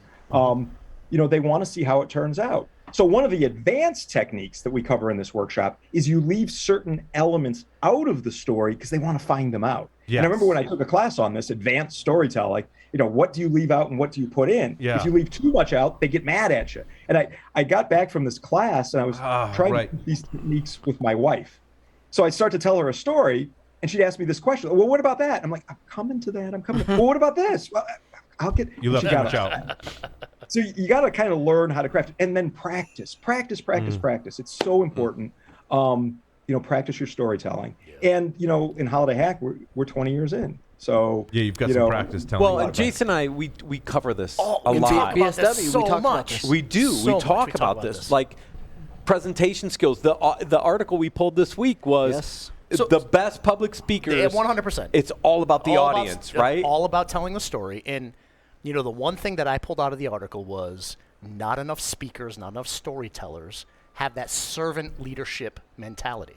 Yes. They think that they're center stage. Well, you want to know what? That's not the truth. They're not center stage. The audience is the focus point. The audience is what's important. Jeff's playing and his audio's right? on. That's he's No, that was me.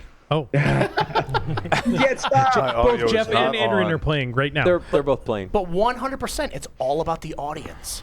Have that servant leadership capability where you can say, I'm here to serve, I'm here to teach, I'm here to present. It's all for you.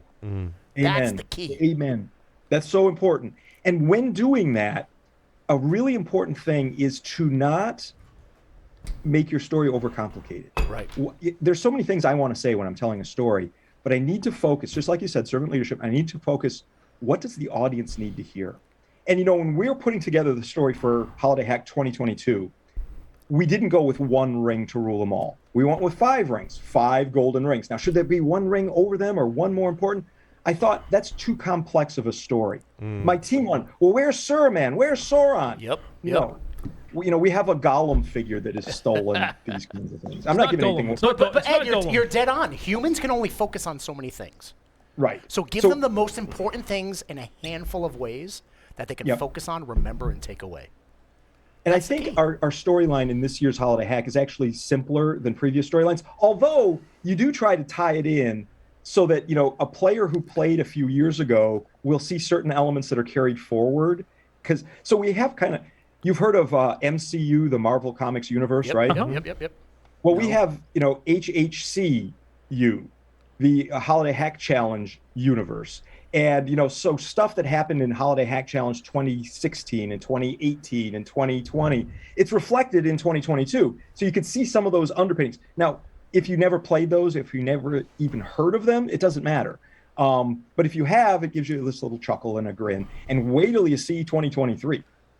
We're bringing forward some story elements from years ago that have kind of really developed further. So that's very awesome. cool. That means by 12, when you're through the final 12, like you got to do the whole. Yeah. Oh yeah, people are asking, you know, what happens after Lords of Leaping or whatever the last one. Drummer's drumming. Like I have no idea, but I got plenty of time. Could you then go into the Bob and Doug McKenzie variety? Oh, there's more? Oh yeah, go read the 5 gold toques. 5 golden toques. Oh, I'll have to look that up. A beer. And a beer. And 2 turtlenecks. 2 turtlenecks and a beer and a tree. Oh, jeez. Oh, my. Yeah. Are the old ones? Sounds like a party, I guess. were the old challenges archived 3 French somewhere? toast. Are they playable? But I hope you guys all will play. So Ed, Adrian asked, and you might not be able to hear him. Are the old challenges available, and can you still play them? We keep 3 years up at a time. Actually, there's 4 years now because we just launched this. So I do have to retire them after a certain amount of time because, well, it just costs a fortune to host them. The cloud costs a lot of It money. comes out of my own pocket. Yeah. But you can play right now. You can play 2019, 2020, 2021 just for fun. And then 2022, you can play competitively. And then, in a month or so, we'll turn off 2019. So we give you 3 of them all the time. And it costs me, tens of thousands of dollars a year just to keep them running. But I do that because I want people to, learn and have fun. Year round, you can jump in anytime. Yeah, I was looking to see if you had launched it yet, and it was before the soft launch, Ed, and I accidentally jumped into last year's challenge, and there were still people there. There are, yeah. Before we launch in a given year, a lot of people practice. I get a report every morning showing us how many people were in the game the previous day, and each one of the 3 versions that's running. And we'll have hundreds of people the week or 2 before launch in our previous year's game because they're just practicing, which is fun. It's good to see. Ed, from a data nerd perspective, it would be amazing if you could publish some of that data, the stats, I love seeing the data out of my solar system. Like how much energy did I generate today, and how long was I on battery for? And seeing that kind of data would be amazingly interesting. Yeah, whether you could share it or not. The engagement metrics, right? Because if you think about it, like to, I get a report. I get 3 reports now, 4 reports every day that not only show me how many players we had, it also shows the percentage that achieved this or this or this or this or that, how many completed the game, etc. I told you, earlier, 72 people completed it as of 8 a.m. this morning because I get a report 8 a.m. every morning. It's really interesting data. Also, we do a wrap up in mid to late January where Evan Booth from my team, he goes over really weird data associated with the game. Like if you add up the distance every player walked in the game as they walked around the game, it adds up to 27 times around the planet Earth or something like that. Wow. Strange stats. I get that from Evan because Evan's into that weird data stuff, nerd stuff. Build a thing that could take down an airplane past TSA. I get Evan's metric, right? It's amazing. Terminal cornucopia presentation you did years ago. So the 72 that have completed, what was the average amount of time they put into it? Do you get that kind of stat? We don't really know. I don't have that in my report. We could probably get it from the back end data because we know when they logged in and when they were hopping around in the game. But generally speaking, to finish the game requires, depending on how skilled you are, 40 to 100 hours. Wow. So there's a lot of material in there. It's essentially like a SANS class. SANS class is 37 and a half hours typically. So we're 40 to 100 hours worth of material, all designed for self-learning. The elves give you hints. The treasure chests give you coins and hints this year. So we wanted to make sure people learn from it. It's a learning platform more than it's a cyber range. It is a cyber range, but we're there to try to teach. And great people from the team really want to make it fun. Ed, one of the things I observed this year that I seem to come across some research and listen to a podcast or 2 on is how the gaming industry has evolved its anti-cheat technology. And that delves into some of the things that I do in my day job. Attackers delving into the firmware and or kernel driver level to get around some of the anti-cheat software. And then which games are implementing anti-cheat? How are they implementing anti-cheat? Are they in the kernel? Are they not? How do you deal with, you essentially have built a gaming platform. We did. Right? You have a gaming platform. There's no other way around it. You have. And how do you deal with cheats? And obviously I don't want to, if you have anti-cheat stuff that you don't want to talk about, don't talk about it. I got a great answer for you. Yeah. How do you deal with that? We encourage cheating. Okay. That's a hacker. I love it. That's a hacker. And the first thing I thought was there is no such thing as cheating. Tyler's all in because he's ready to go. He's I'm going to try to solve it faster than anybody else. Already sending bug reports to you, Ed. As long as you're not breaking something for other players, you can solve it in different ways. But we do try to build our challenges though so that you have to do certain things to solve them. So, sometimes just a simple client-side bypass is all that's necessary. Change some JavaScript in the client. But sometimes, look, we want you to actually do this. Is it all a the bug? controls are on the server side. Or a feature. Or a flag. So you got to get there. Or an attack. Or a threat. Yeah. So, but like a cheat, hacking the game and a cheat are two different things. If I'm affecting my gameplay for just me to advance in the game, that is a cheat. If I'm disrupting the gameplay for another player, I mean that is a cheat, but it's also a hack, attacking the game. A vulnerability. Yeah. Is it a threat, a vulnerability? Well, now you're making hack like something bad. But of the two things you Making it said, a Paul, negative. the first one we encourage. Yeah. It's great. In fact, we have this one room we call Shenanigans, and you have a teleportation ability. Once you've been to a room in the game, you can immediately jump back to that room at any time. It's just in your badge. You just select that one room. But if you look at what's happening on the client side, you can see that the client is saying, hey, transport me to this room. So last year we created a room that if you tried to transport yourself to a room that doesn't exist, you would end up in Shenanigans, this room. Oh, nice. And then you have to figure out how to get out of Shenanigans. This year we actually integrated Shenanigans into some of the gameplay elements, so you can actually walk into Shenanigans and certain special things happen there. Like Shenanigans. It sounded like the maze in Zork. But it sounds like a Star Trek episode too. You transported somewhere. Somewhere you can't get out of. Yeah. It sounds like a lot of the features of this game over the year. I can't hear Adrian. I don't know why. Why can't he hear me? Adrian, what number do you have on your? I have 6. 6. Everybody here can hear me. You sure it's not 9? On the You're mix reading back it to- upside down? It could be 9. It looks like a 6. Is it 6 or 9? In the meantime, It looks like No, a that's 6. That's 6.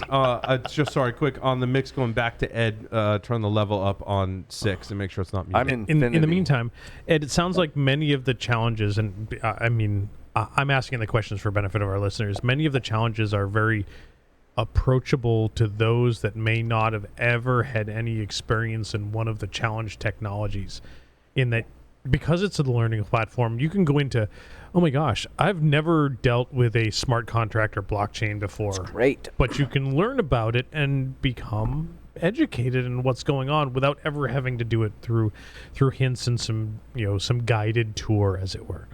Right. Yeah. So you can learn by getting hints from the elves in the game. You just click on the elves and they tell you hints. Also, we have a Discord channel, and there's a separate channel in Discord for each of the challenges there. So, and there's people there that are ready and willing to help you. Do you have a link for that, Ed? What is that Discord? It's in the server? game. It's in the game. Yeah. Okay. If you just go to Play Now, you can see where our Discord is. The link's right there. sans.org/holidayhack. You'll see, join us on Discord here.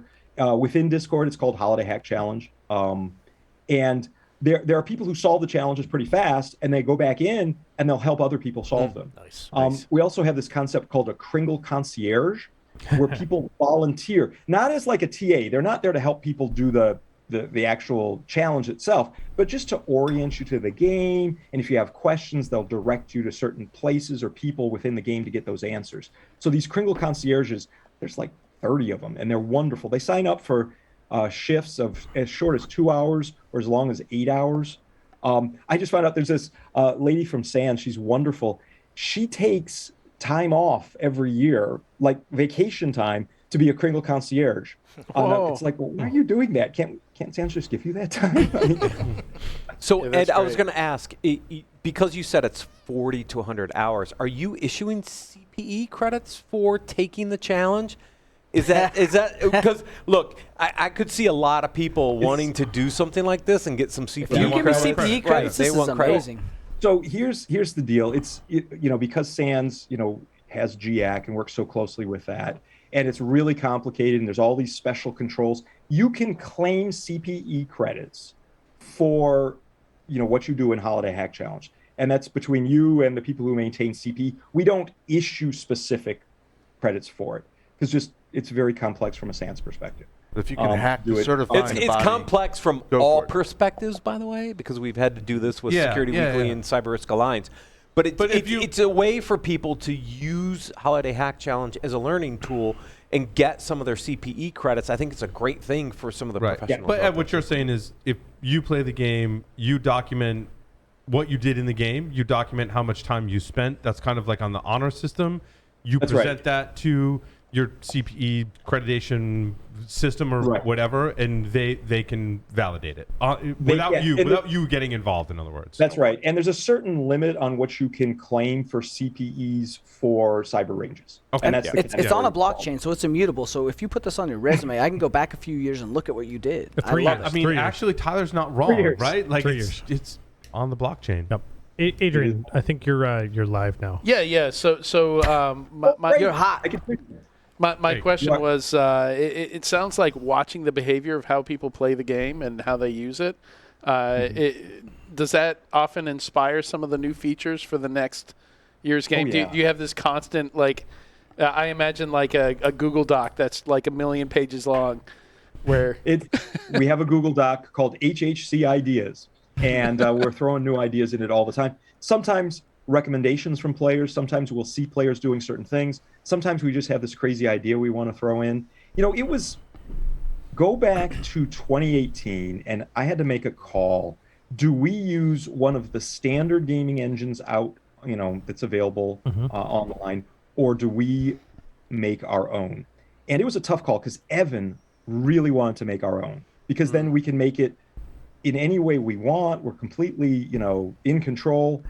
We can add features, remove features. No other game will look like ours if we create our own. Right. That said, if you're using one of the standard gaming engines, you can hire people very easily to develop in there. Right. We decided to roll our own. It was really controversial within CounterHack at the time, but I said, let's try it for a year and see how we like it. And that was 2018, and it worked pretty well.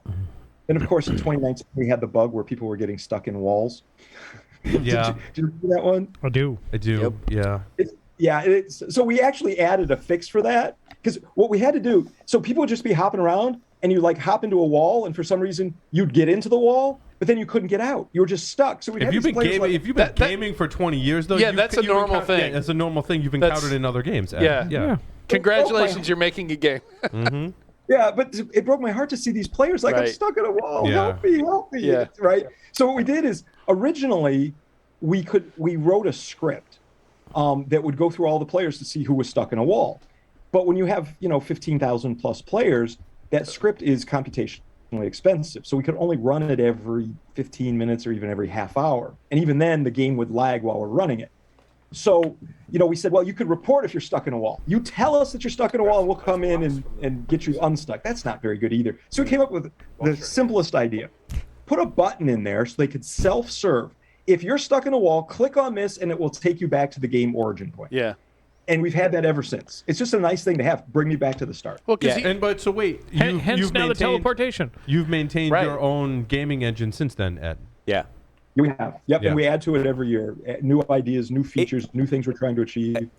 Yeah, at Living Security, we have our own Team Cyber Escape online room, so I know some of the challenges of creating gaming, your own yes. gaming environment, Right. because it's all about that gamification Teams environment. You have to constantly maintain and update those systems. So I know kind of some of the work that Ed has to do to make sure that the game is useful and workable across all these interesting So is this dynamics. platform leverageable from an enterprise standpoint for, say, like security awareness training, enterprises, things that are outside of just the free stuff you're giving away? Like, how are you leveraging this, like, other than being a great guy, providing this to the community, and thank you, but, like, how is this provided from an enterprise and, like, making money standpoint for you? So I mean, this is our gift to the community for sure. We use Holiday Hack Challenge to test new ideas that we want to put into SANS cyber ranges or even SANS courses.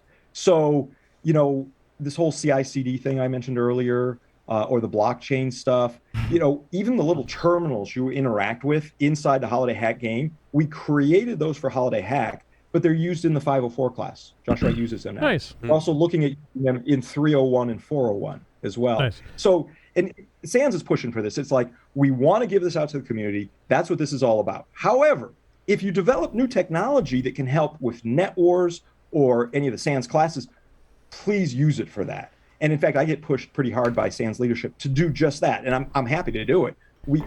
It's great to have this in HHC, Holiday Hack Challenge, but we want it to, serve more people in more ways.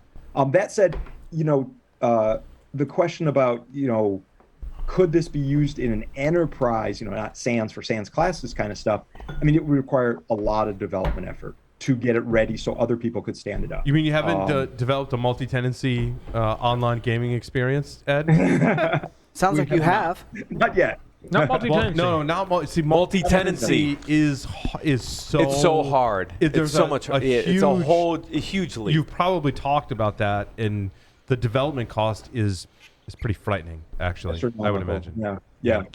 I mean, we host our one game in it. Yeah. And we like that. For Net Wars and stuff, then there's multi-tenancy and all that kind of stuff happens in those products. But the Holiday Hack gaming engine is a unique thing only used in Holiday Hack.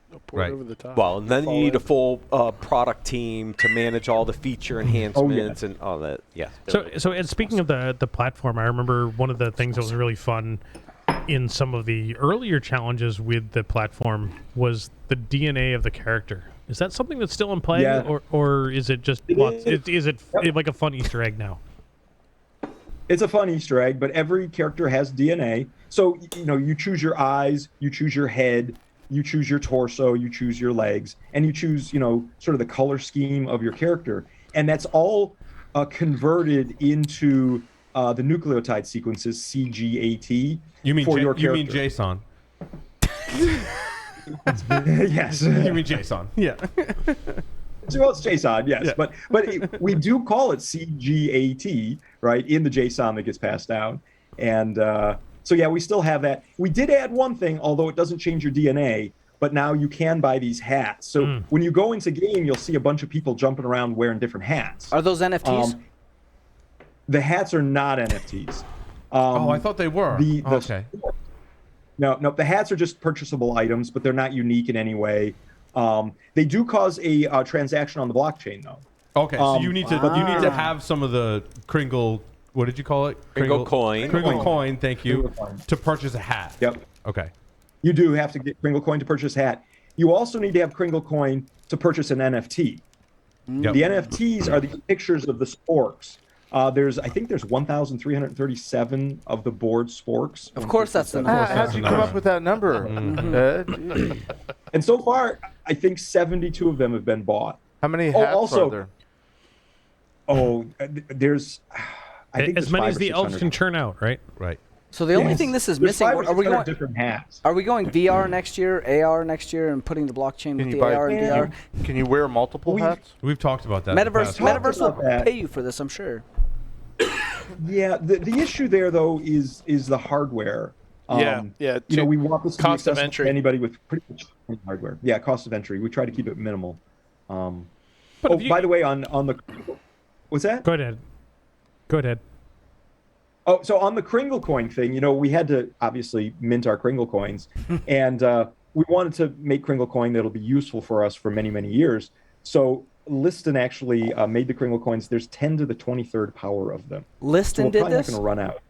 Liston oh did that, my yep. gosh! Did he do MD5? Like that's there's collisions all over. I'm sure of it. That's a Liston thing. Yeah.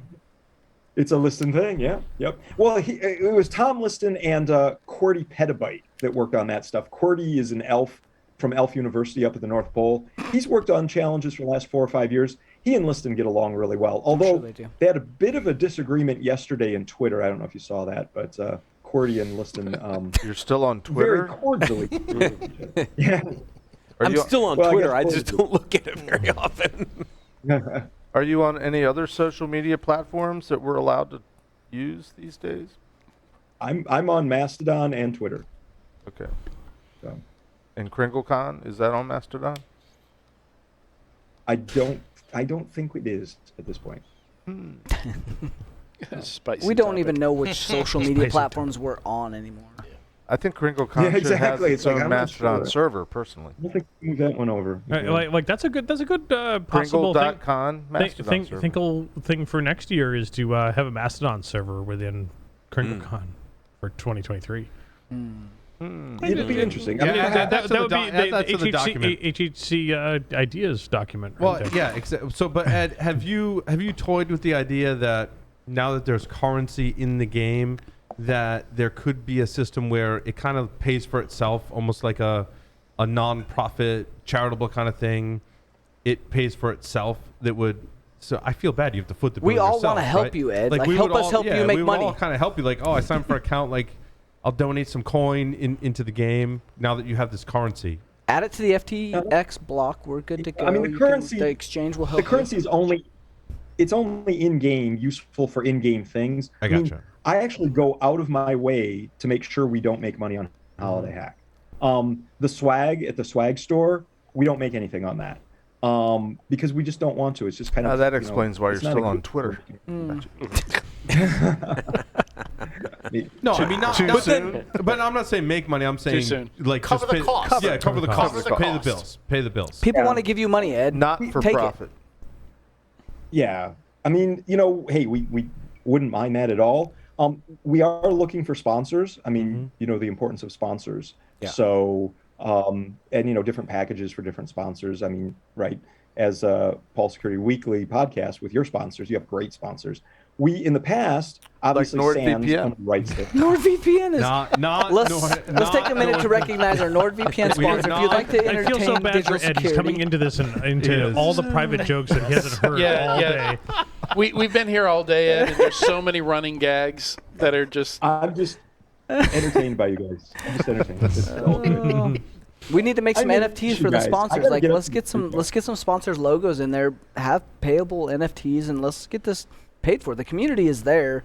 You just have to let people help you, Ed. This is a you problem. I'm sorry. It is. You're right. You're 100% right. But no, You need to and get I do yourself think about out of that your too. way. Succession planning. If something happened to me, is Holiday Hack, ready to go on its own, right, independent of me? And I want to make sure I've got great people on the team, folks like Chris LG. I don't want to name all of them because there's so many, but folks like LG and Evan and Eric Persley, a new guy on my team. He's doing great stuff writing, narrative these days. He and I were working on 2023 already.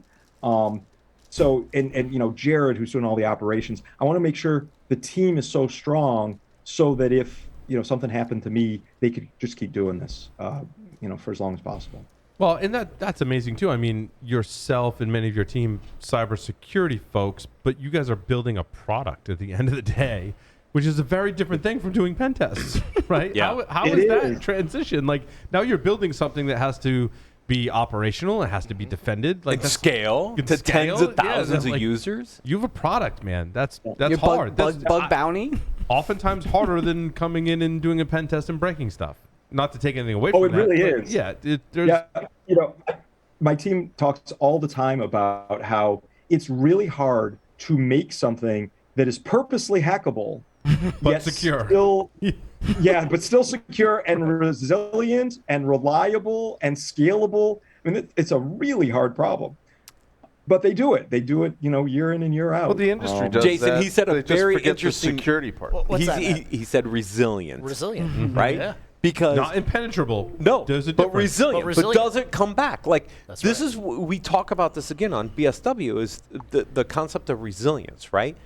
Yes, it Yeah. might be hackable. There might be vulnerabilities, but is it resilient? And Ed's had to deal with this with Hacker Challenge because he just said we want people to hack the game, but you don't want it to disrupt Right. the operations of all the other players. That's a hard challenge. That's And an be that's so an sustainable. infrastructure But that hold needs on. to be. That's a framework that needs to be adopted. So, Ed, what are some of your principles and kind of fundamental things that you do to keep it resilient?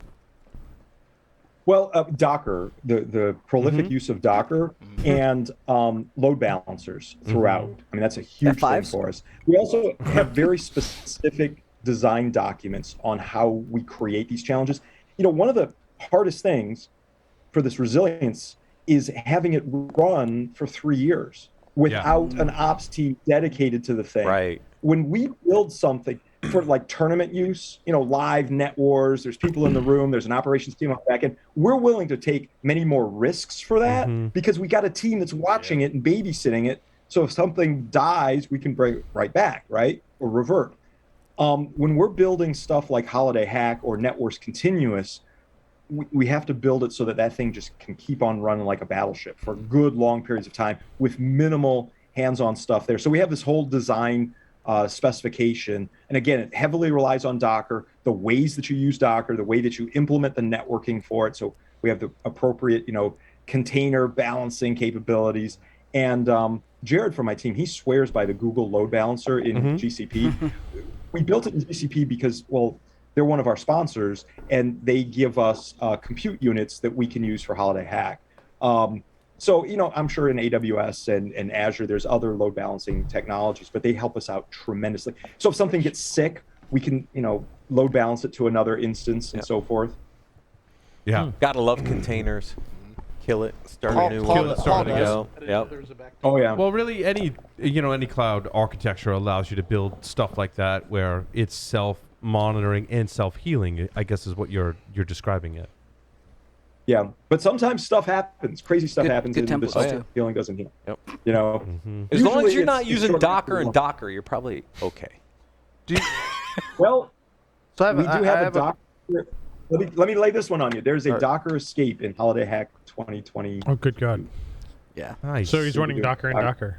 But Docker see, and Docker. the fact that you know that it's there and you admit it, you're already on the way to resilience that we Yes. talked about, right? Yep. I think that's Well, we where built it. you put it We there on wanted purpose. people to escape. Yeah, you want It's part of the people challenge. He wanted Chaos So Monkey dude- to actually happen during the game. to- Chaos Monkey's happening all the time with all the Right, players. Yeah. exactly right.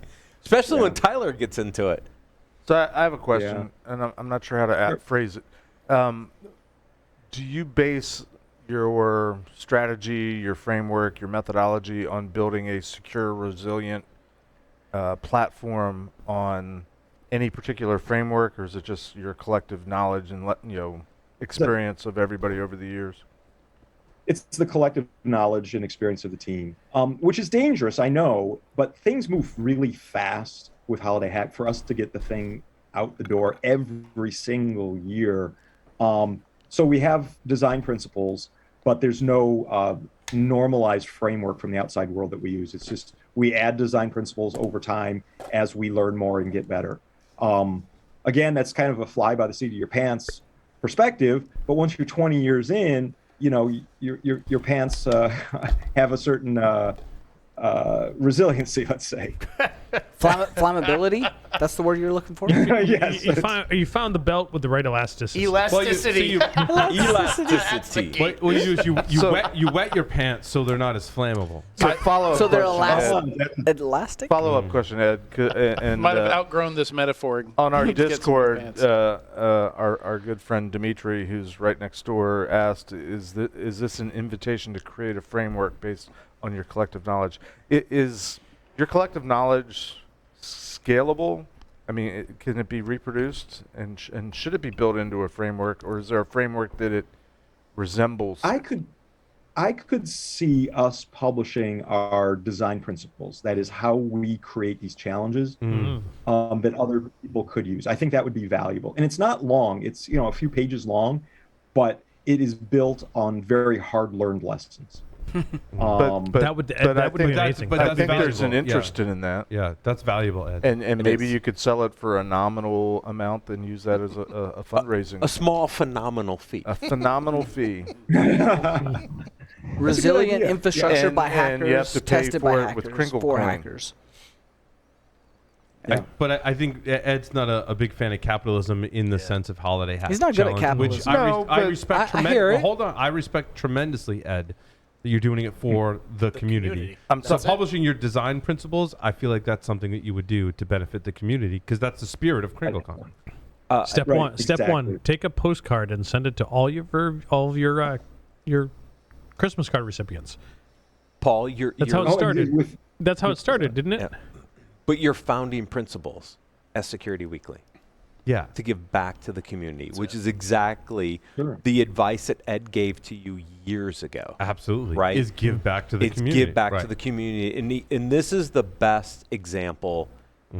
With Holiday Hack Challenge, what we've 20 done at 20 of Security them. Weekend, Security Weekly, Security Weekend? Security Weekly, giving back to the community. That's right our Saturday. There is a great kind of lesson there, right? And it's exuded in what Ed does Yeah, with. because I Holiday feel Hack like Challenge.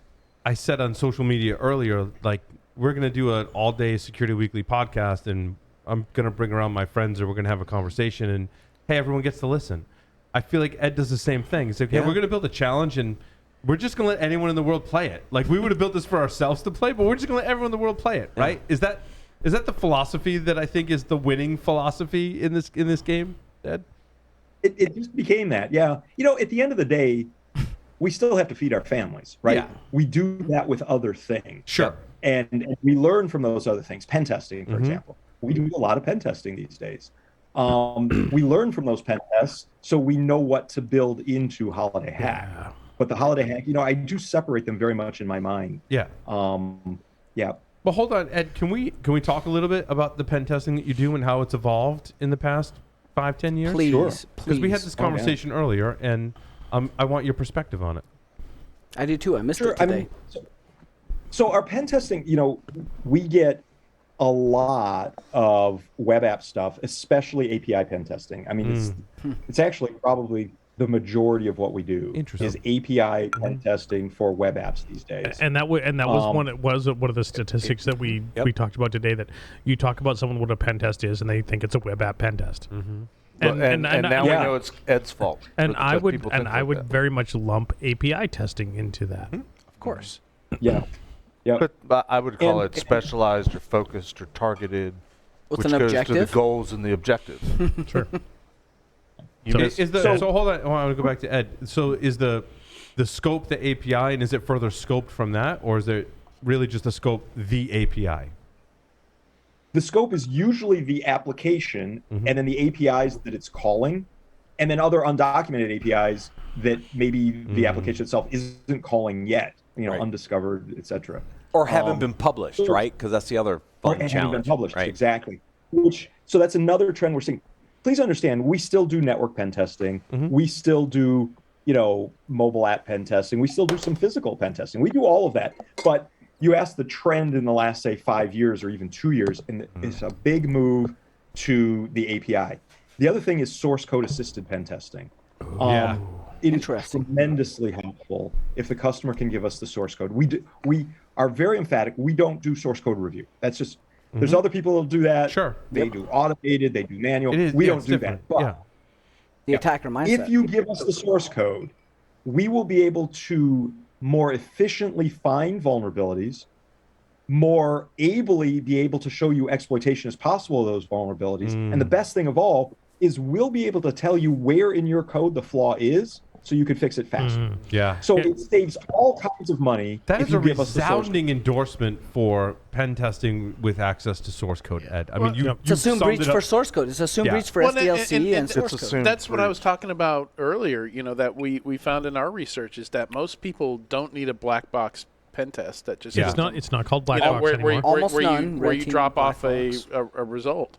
But they need help with everything that now. So for the record, it's not black, white, or crystal box pen testing. It is zero knowledge, partial knowledge, or full knowledge pen test. Right. Wow. But we're not in colors anymore. No, economically, full knowledge is the best bang for the buck. I think and am I right on that language, Ed? Everything else aside, I think it's a better description anyhow. You're right, Larry. Yep. Awesome. So you're doing a full knowledge pen test when you have the source code to the web application and access to the web access application. to the developers and APIs, and access to the developers. Now, not every customer wants to do that with us. So we have stuff where we'll still go zero knowledge, but I do try to encourage customers, hey, you want the best, highest quality stuff you can get from us, and that's the way to get it affordably. Yep. I think so. Like, we have an application here. I don't develop on it anymore. But if I would have a pen, I would want the testers to have, good Lord, good luck with my access source code. to all your Python code. My Python code. Yeah, like, have fun with it. You get a good laugh out of the comments as a bonus. Like, do I get a discount if you get a couple laughs out of the comments? So I have two comments. Real quick, Jeff, before you do that. And I think, Tyler, you and I working at Guardians for years, that I think that was one of the things that we tried to sell, and I think that's really important for our industry, is that the good place is doing you got money spend it, but spend Wisely. it the Wisely. spend it wisely. Wisely. You have chosen poorly, and Mike. If would I take give you access to my yeah, GitHub and you see my GitHub comments, yeah. I've had 8 glasses of bourbon. Good luck with this release. Is my GitHub commit comment? Like Mike would take offense to Mike Poor would take offense to you've chosen poorly because that means you've chosen really well, right? But the point of giving access to everything that you can, you will receive so much more value to the output of your testing.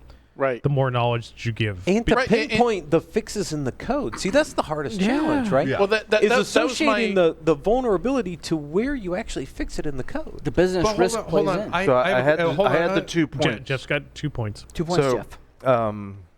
what Ed was saying, Wrong. PCI. I mean, when I was at NSA and we were designing crypto systems, our basis for analyzing and assessing whether they were robust enough was we assumed full compromise. Back in those days, we were building little black boxes or machines, but we assumed that the adversary had access to the machine. They'd reverse engineered it. They'd torn it apart. They knew exactly how it worked.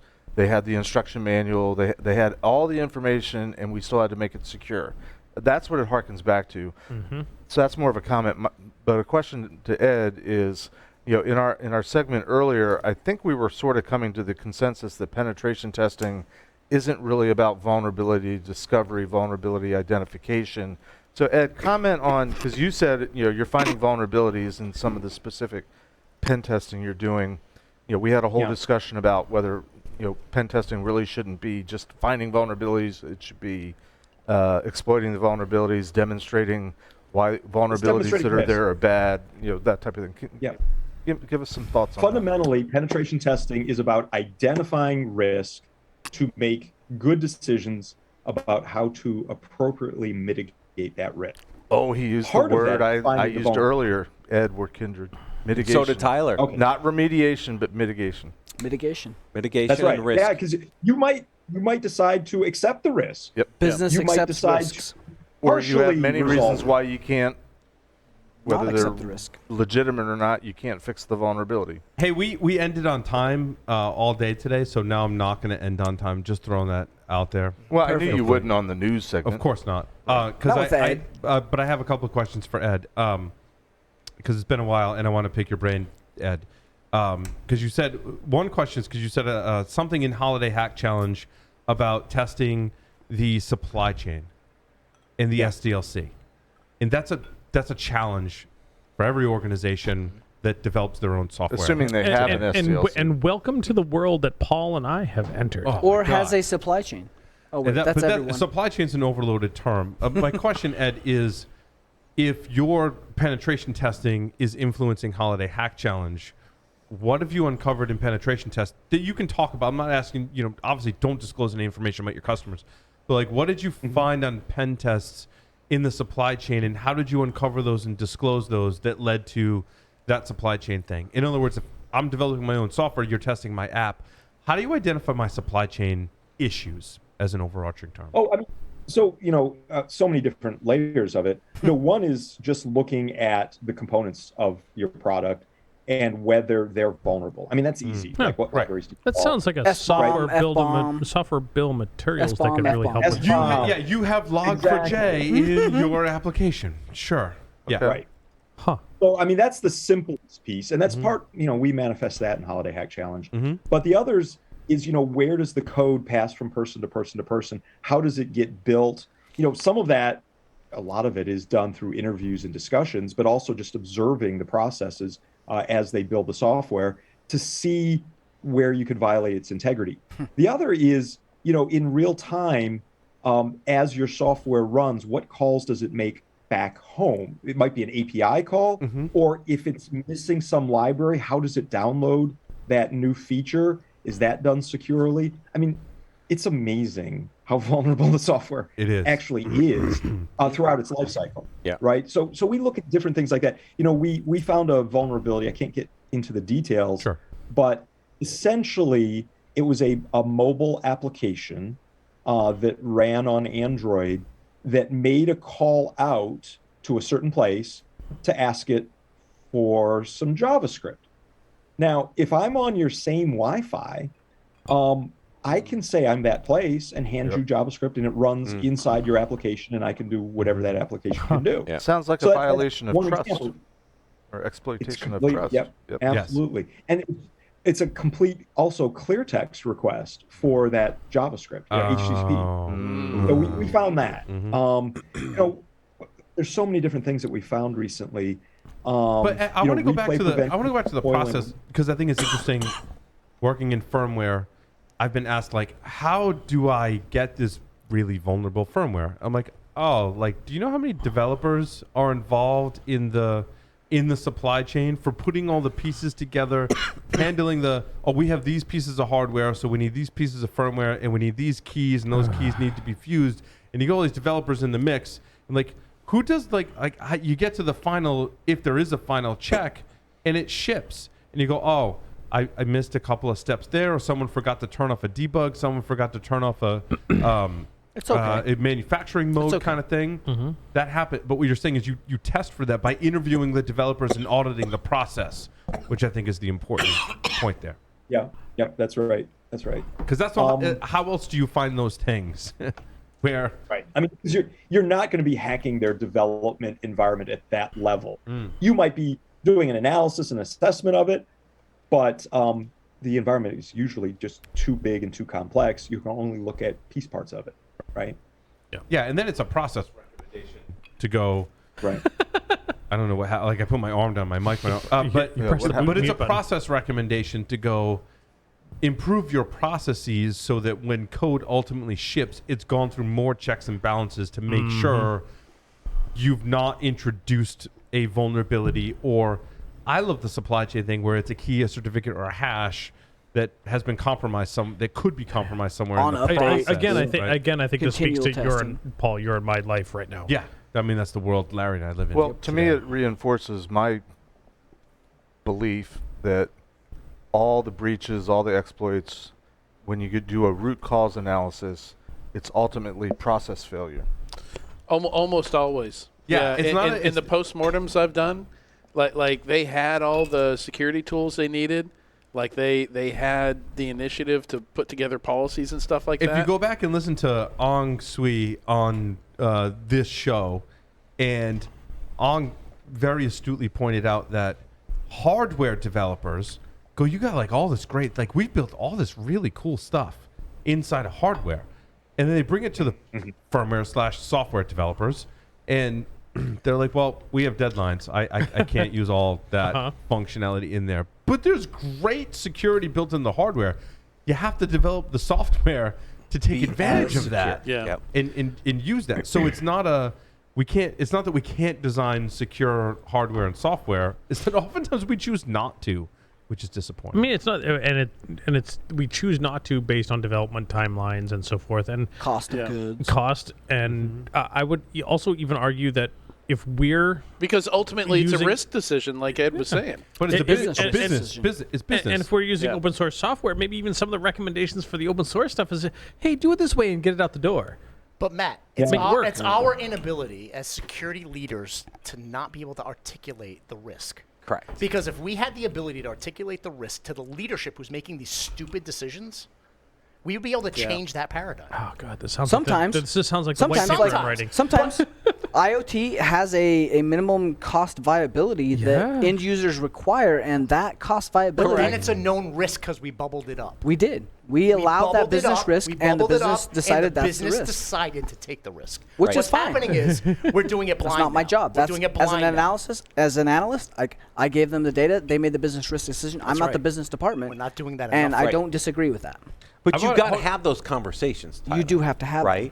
And the problem is, can we have those effective conversations? Oh, you're going to pull the rug out from us? No, but and it's a big but.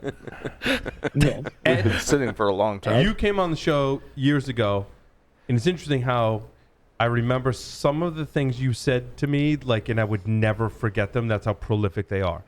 I asked you once about... He made predictions? No, I don't want to... Don't call them... Let's call them theories or insights. Let's call them insights. He has insight. Intuition. Insights. Some thought leadership. One of your insights leadership. when I asked you about IoT security was if you said if we could create a framework that allowed for authentication and authorization for the management of IoT devices, we would wipe out a huge swath of vulnerabilities. Boy, Ed, were you right? And boy, have we not created that. Why did we not Why listen? have we not created that? You're still You right. had it. That was a great insight. I mean, I think, based on my last speaking out of school, I think my last 3 weeks have been looking at some of those types of things for some new protocols that are coming to market for IoT. And I think they've attempted to do a really good job with Matter. And specifically, Matter, that's where I've spent the last 3 weeks. The home automation thing. The home automation for IoT, and not necessarily the automation. one ring. You might say literally for the home one automation. ring. Yeah, and have they done the right thing? I think they've intended to do the right thing, but reading through the 1,000-page specification document, I can see. I've got half a notebook filled of places where, like, I can see where this could fail. Like, I've turned into Josh Wright. And I remember Josh Wright back in the day saying, hey, you want to learn about how to secure these things? Sit down with the specification document in bed and fall asleep 10 minutes in and take a month, a year to read this thing. Right. But I'm reading the specification document, doing exactly what Josh preached to me a decade ago of read this thing and think about where you can see this failing. Right. But I wish Congress would do that. And I can see it, and I can see it failing if it's Read the not documents implemented before right. they come in front of you. And I look at the open source project for this thing, and I go, "Oh shit, they're doing it wrong." You know, so also It's Ed, hold on. hard work There's to two do more it things. Ed has said a lot of things to me that I remember. Some of the other things are a buffer overflow is a controlled crash inside of memory. I'll never forget. And it's interesting how we still struggle with this. Why is that so hard? Ed points out these issues that we still haven't fixed today, I- which is I- very. I remember it's another very one. forward-looking and great insights. The other one is if you want to detect rootkits, you got to be a rootkit inside the kernel to detect rootkits. I feel like we haven't done that really well. EDR, I got one. XDR is doing that right really now. What are you well talking either. about? I got one. Some are doing it well, not others. True. And I They're got hard problems. These are hard problems. Oh, I got- so I got- hold on. I got one from Ed. I want to let Ed respond to my comments about your insights. If you have any further.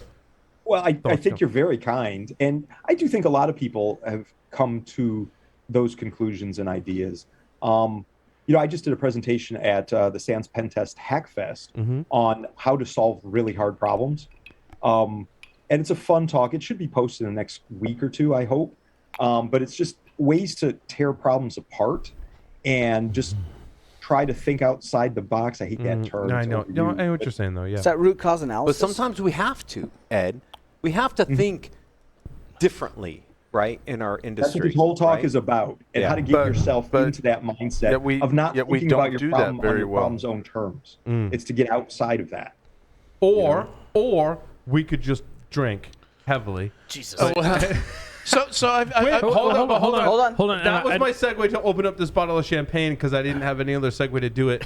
And while Paul's doing that, the two things That's a pretty good there's going to be a segue. pop very soon. There I it is. remember- I remember did last good with year- that segue. That sounded and the good. thing that I remember from Ed that stick with me all the time is wear a red shirt on day one and people look at your shoes. No, but great advice, though. Great advice. I always remember why red shirt, and Ed, I've changed the way I teach for Sans They can't see you bleed. Like, based what? based on that. What is that about? And it's not about No, a red, but and no, it's not that's about a good Star too. Trek red shirt, but it's about the subliminal message about red shirt in red, and that It's psychology. psychology, and that you go into a room wearing a red shirt, A wedge shirt. a red shirt, Marriage. and marriage. That's the reason we are here today. But it gives you that presence of authority that you know what Yeah. you're talking about. The reason for you there. To me, And you need that on Ed, day one, right? Yep. Start I of the still wear a red shirt on day one. You're Ed, awesome. your advice to Paul years ago Yes. to give back to the community is why I came here.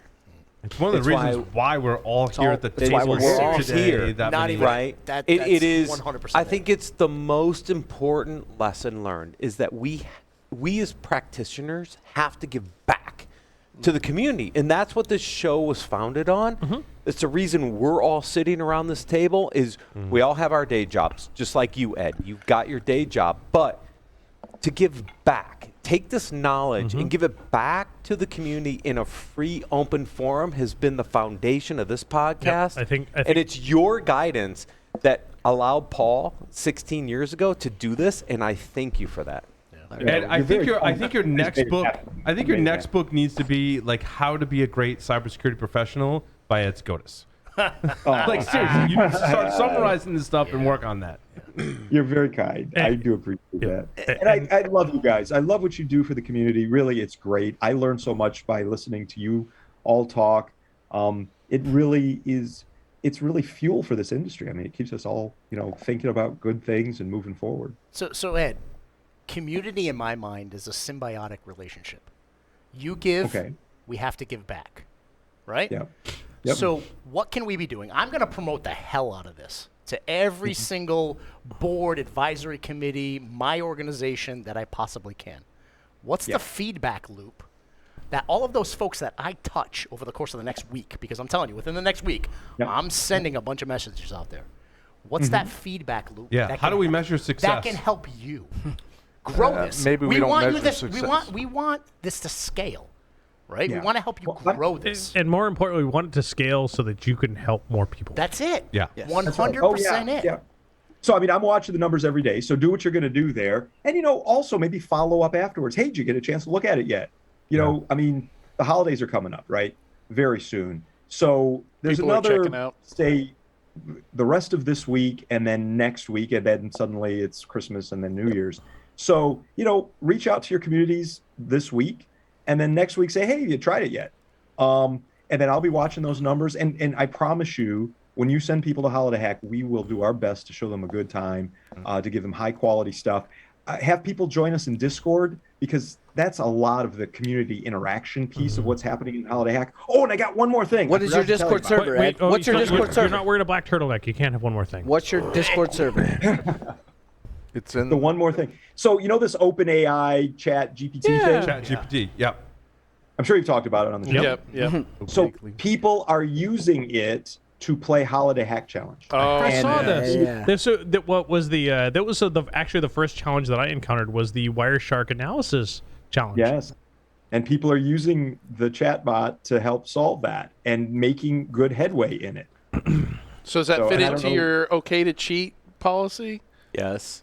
My team was like, they were like, oh my gosh, it's terrible. People are doing this. I'm like, And you're like, wait a That's minute. awesome. Let's do it. But Ed, it's my age-old question. Like, where's the line between hacking and cheating?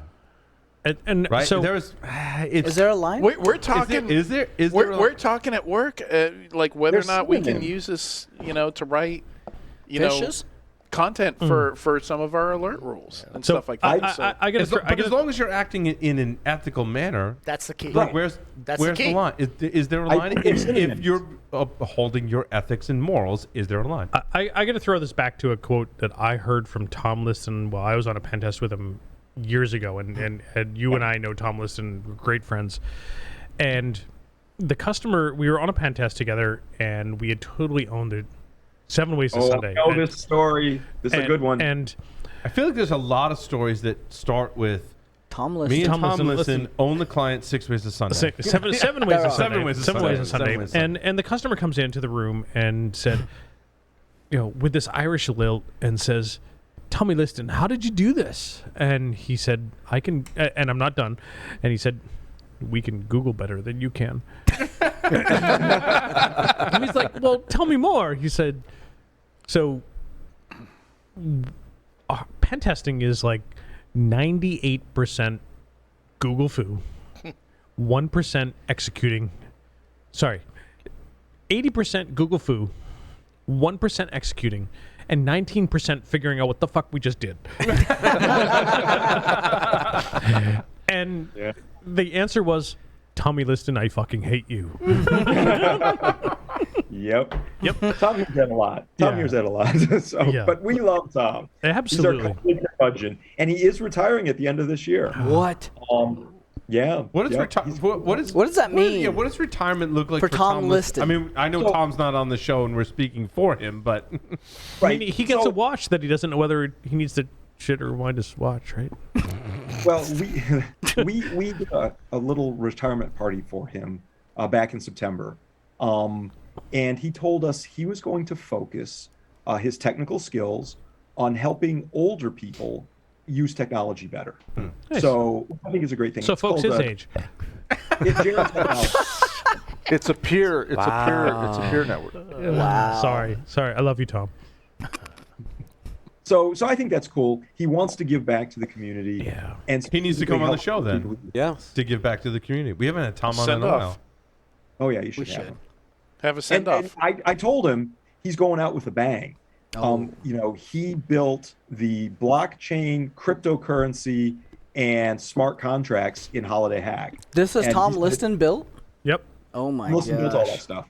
And he said it's the hardest thing he's ever built to make my this thing. gosh. Wow. We were terrified as to whether it would be stable enough, whether it would function, whether it would have high enough performance. I'm my terrified. team- And that's not because of Tom, for the record. Yeah, but hold No, on. because But Tom's Tom just- can't so- retire. He needs to tell us how he did all that because I think Then he many can of us retire. sitting at the table listening are like, how do you build your own cryptocurrency? Like, is Maybe- there? maybe can we that get could be the topic. Tom Liston 1 hour talk of how you build your own cryptocurrency. Knowledge base. He needs to would build be a knowledge amazing. base. That would be amazing. You mean a crypto coin do it. because you don't like the Crypto coin. blockchain because nothing else can go on the blockchain. Yeah, but all I Active hear Directory is should like be on the shut up, blockchain, all I bro. hear is wah wah wah blockchain wah wah wah. NFT. I hear wah wah wah. Hey, But as it we is get a- ready to so raise the glass, When we launched Holiday Hack, my team told me they thought they were 70 to 80% confident the blockchain stuff would actually function under load. So, like, real world We lost. scenario. Yeah. Yeah, I mean, that's better than FTX. that's true. Way better But than it's FTX. worked great. It's worked great, knock on wood. We hope it keeps working great, but it's been quite an adventure. I bet. As Hey, we get we ready to need raise to- the glass, we need to refill we need to raise the glass. What are we raising the glass to? Ed, You're I'd going to take us out, baby. Well, Oh. before we take us out, Oh. I want to do a second or a pre. multiple toast. When I first started at NSA many years ago, there was a chief scientist that taught me an early lesson that that stuck with me to this day, and it was a statement. I don't even know if it was his originally or not, but it was, "What can be created by man can be broken by man." Yeah. And that was Brian Snow, who just Amazing. passed away a week ago. Very so sad. I would like to at least the first raise of the glass to Brian Snow.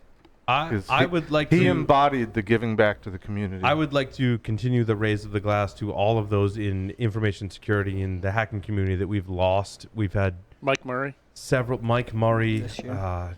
Dan, Kaminsky, yeah. oh, God, Vitali, just- VK, and oh, Talon. yeah, Yep. so many folks that we've lost. Many of them we've interviewed on the show and have had conversations about their contributions and how we've preserved some of their memory. And so hopefully we can create some playlist or whatever so people can listen to and that. taking those memories and that education into 2023 Absolutely. and beyond. Cheers. Cheers to that. Amen. Cheers.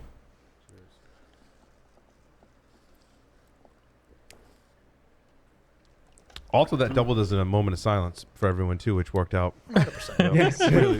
really well. Paul. And Ed, was that a Dr. Pepper or not? It was not. It's a Coke Zero. It's a Coke Coke Zero. Zero. Drinking these Zero. days. Coke Zero, it's cherry though, because that's all they have at CVS down the street. I'm disappointed it's not a Jingu. No, that's not. I wish.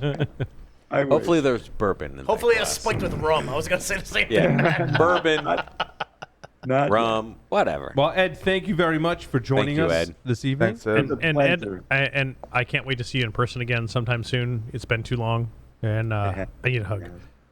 Hey, thank you guys for all you do. I love being on the show. You guys are great.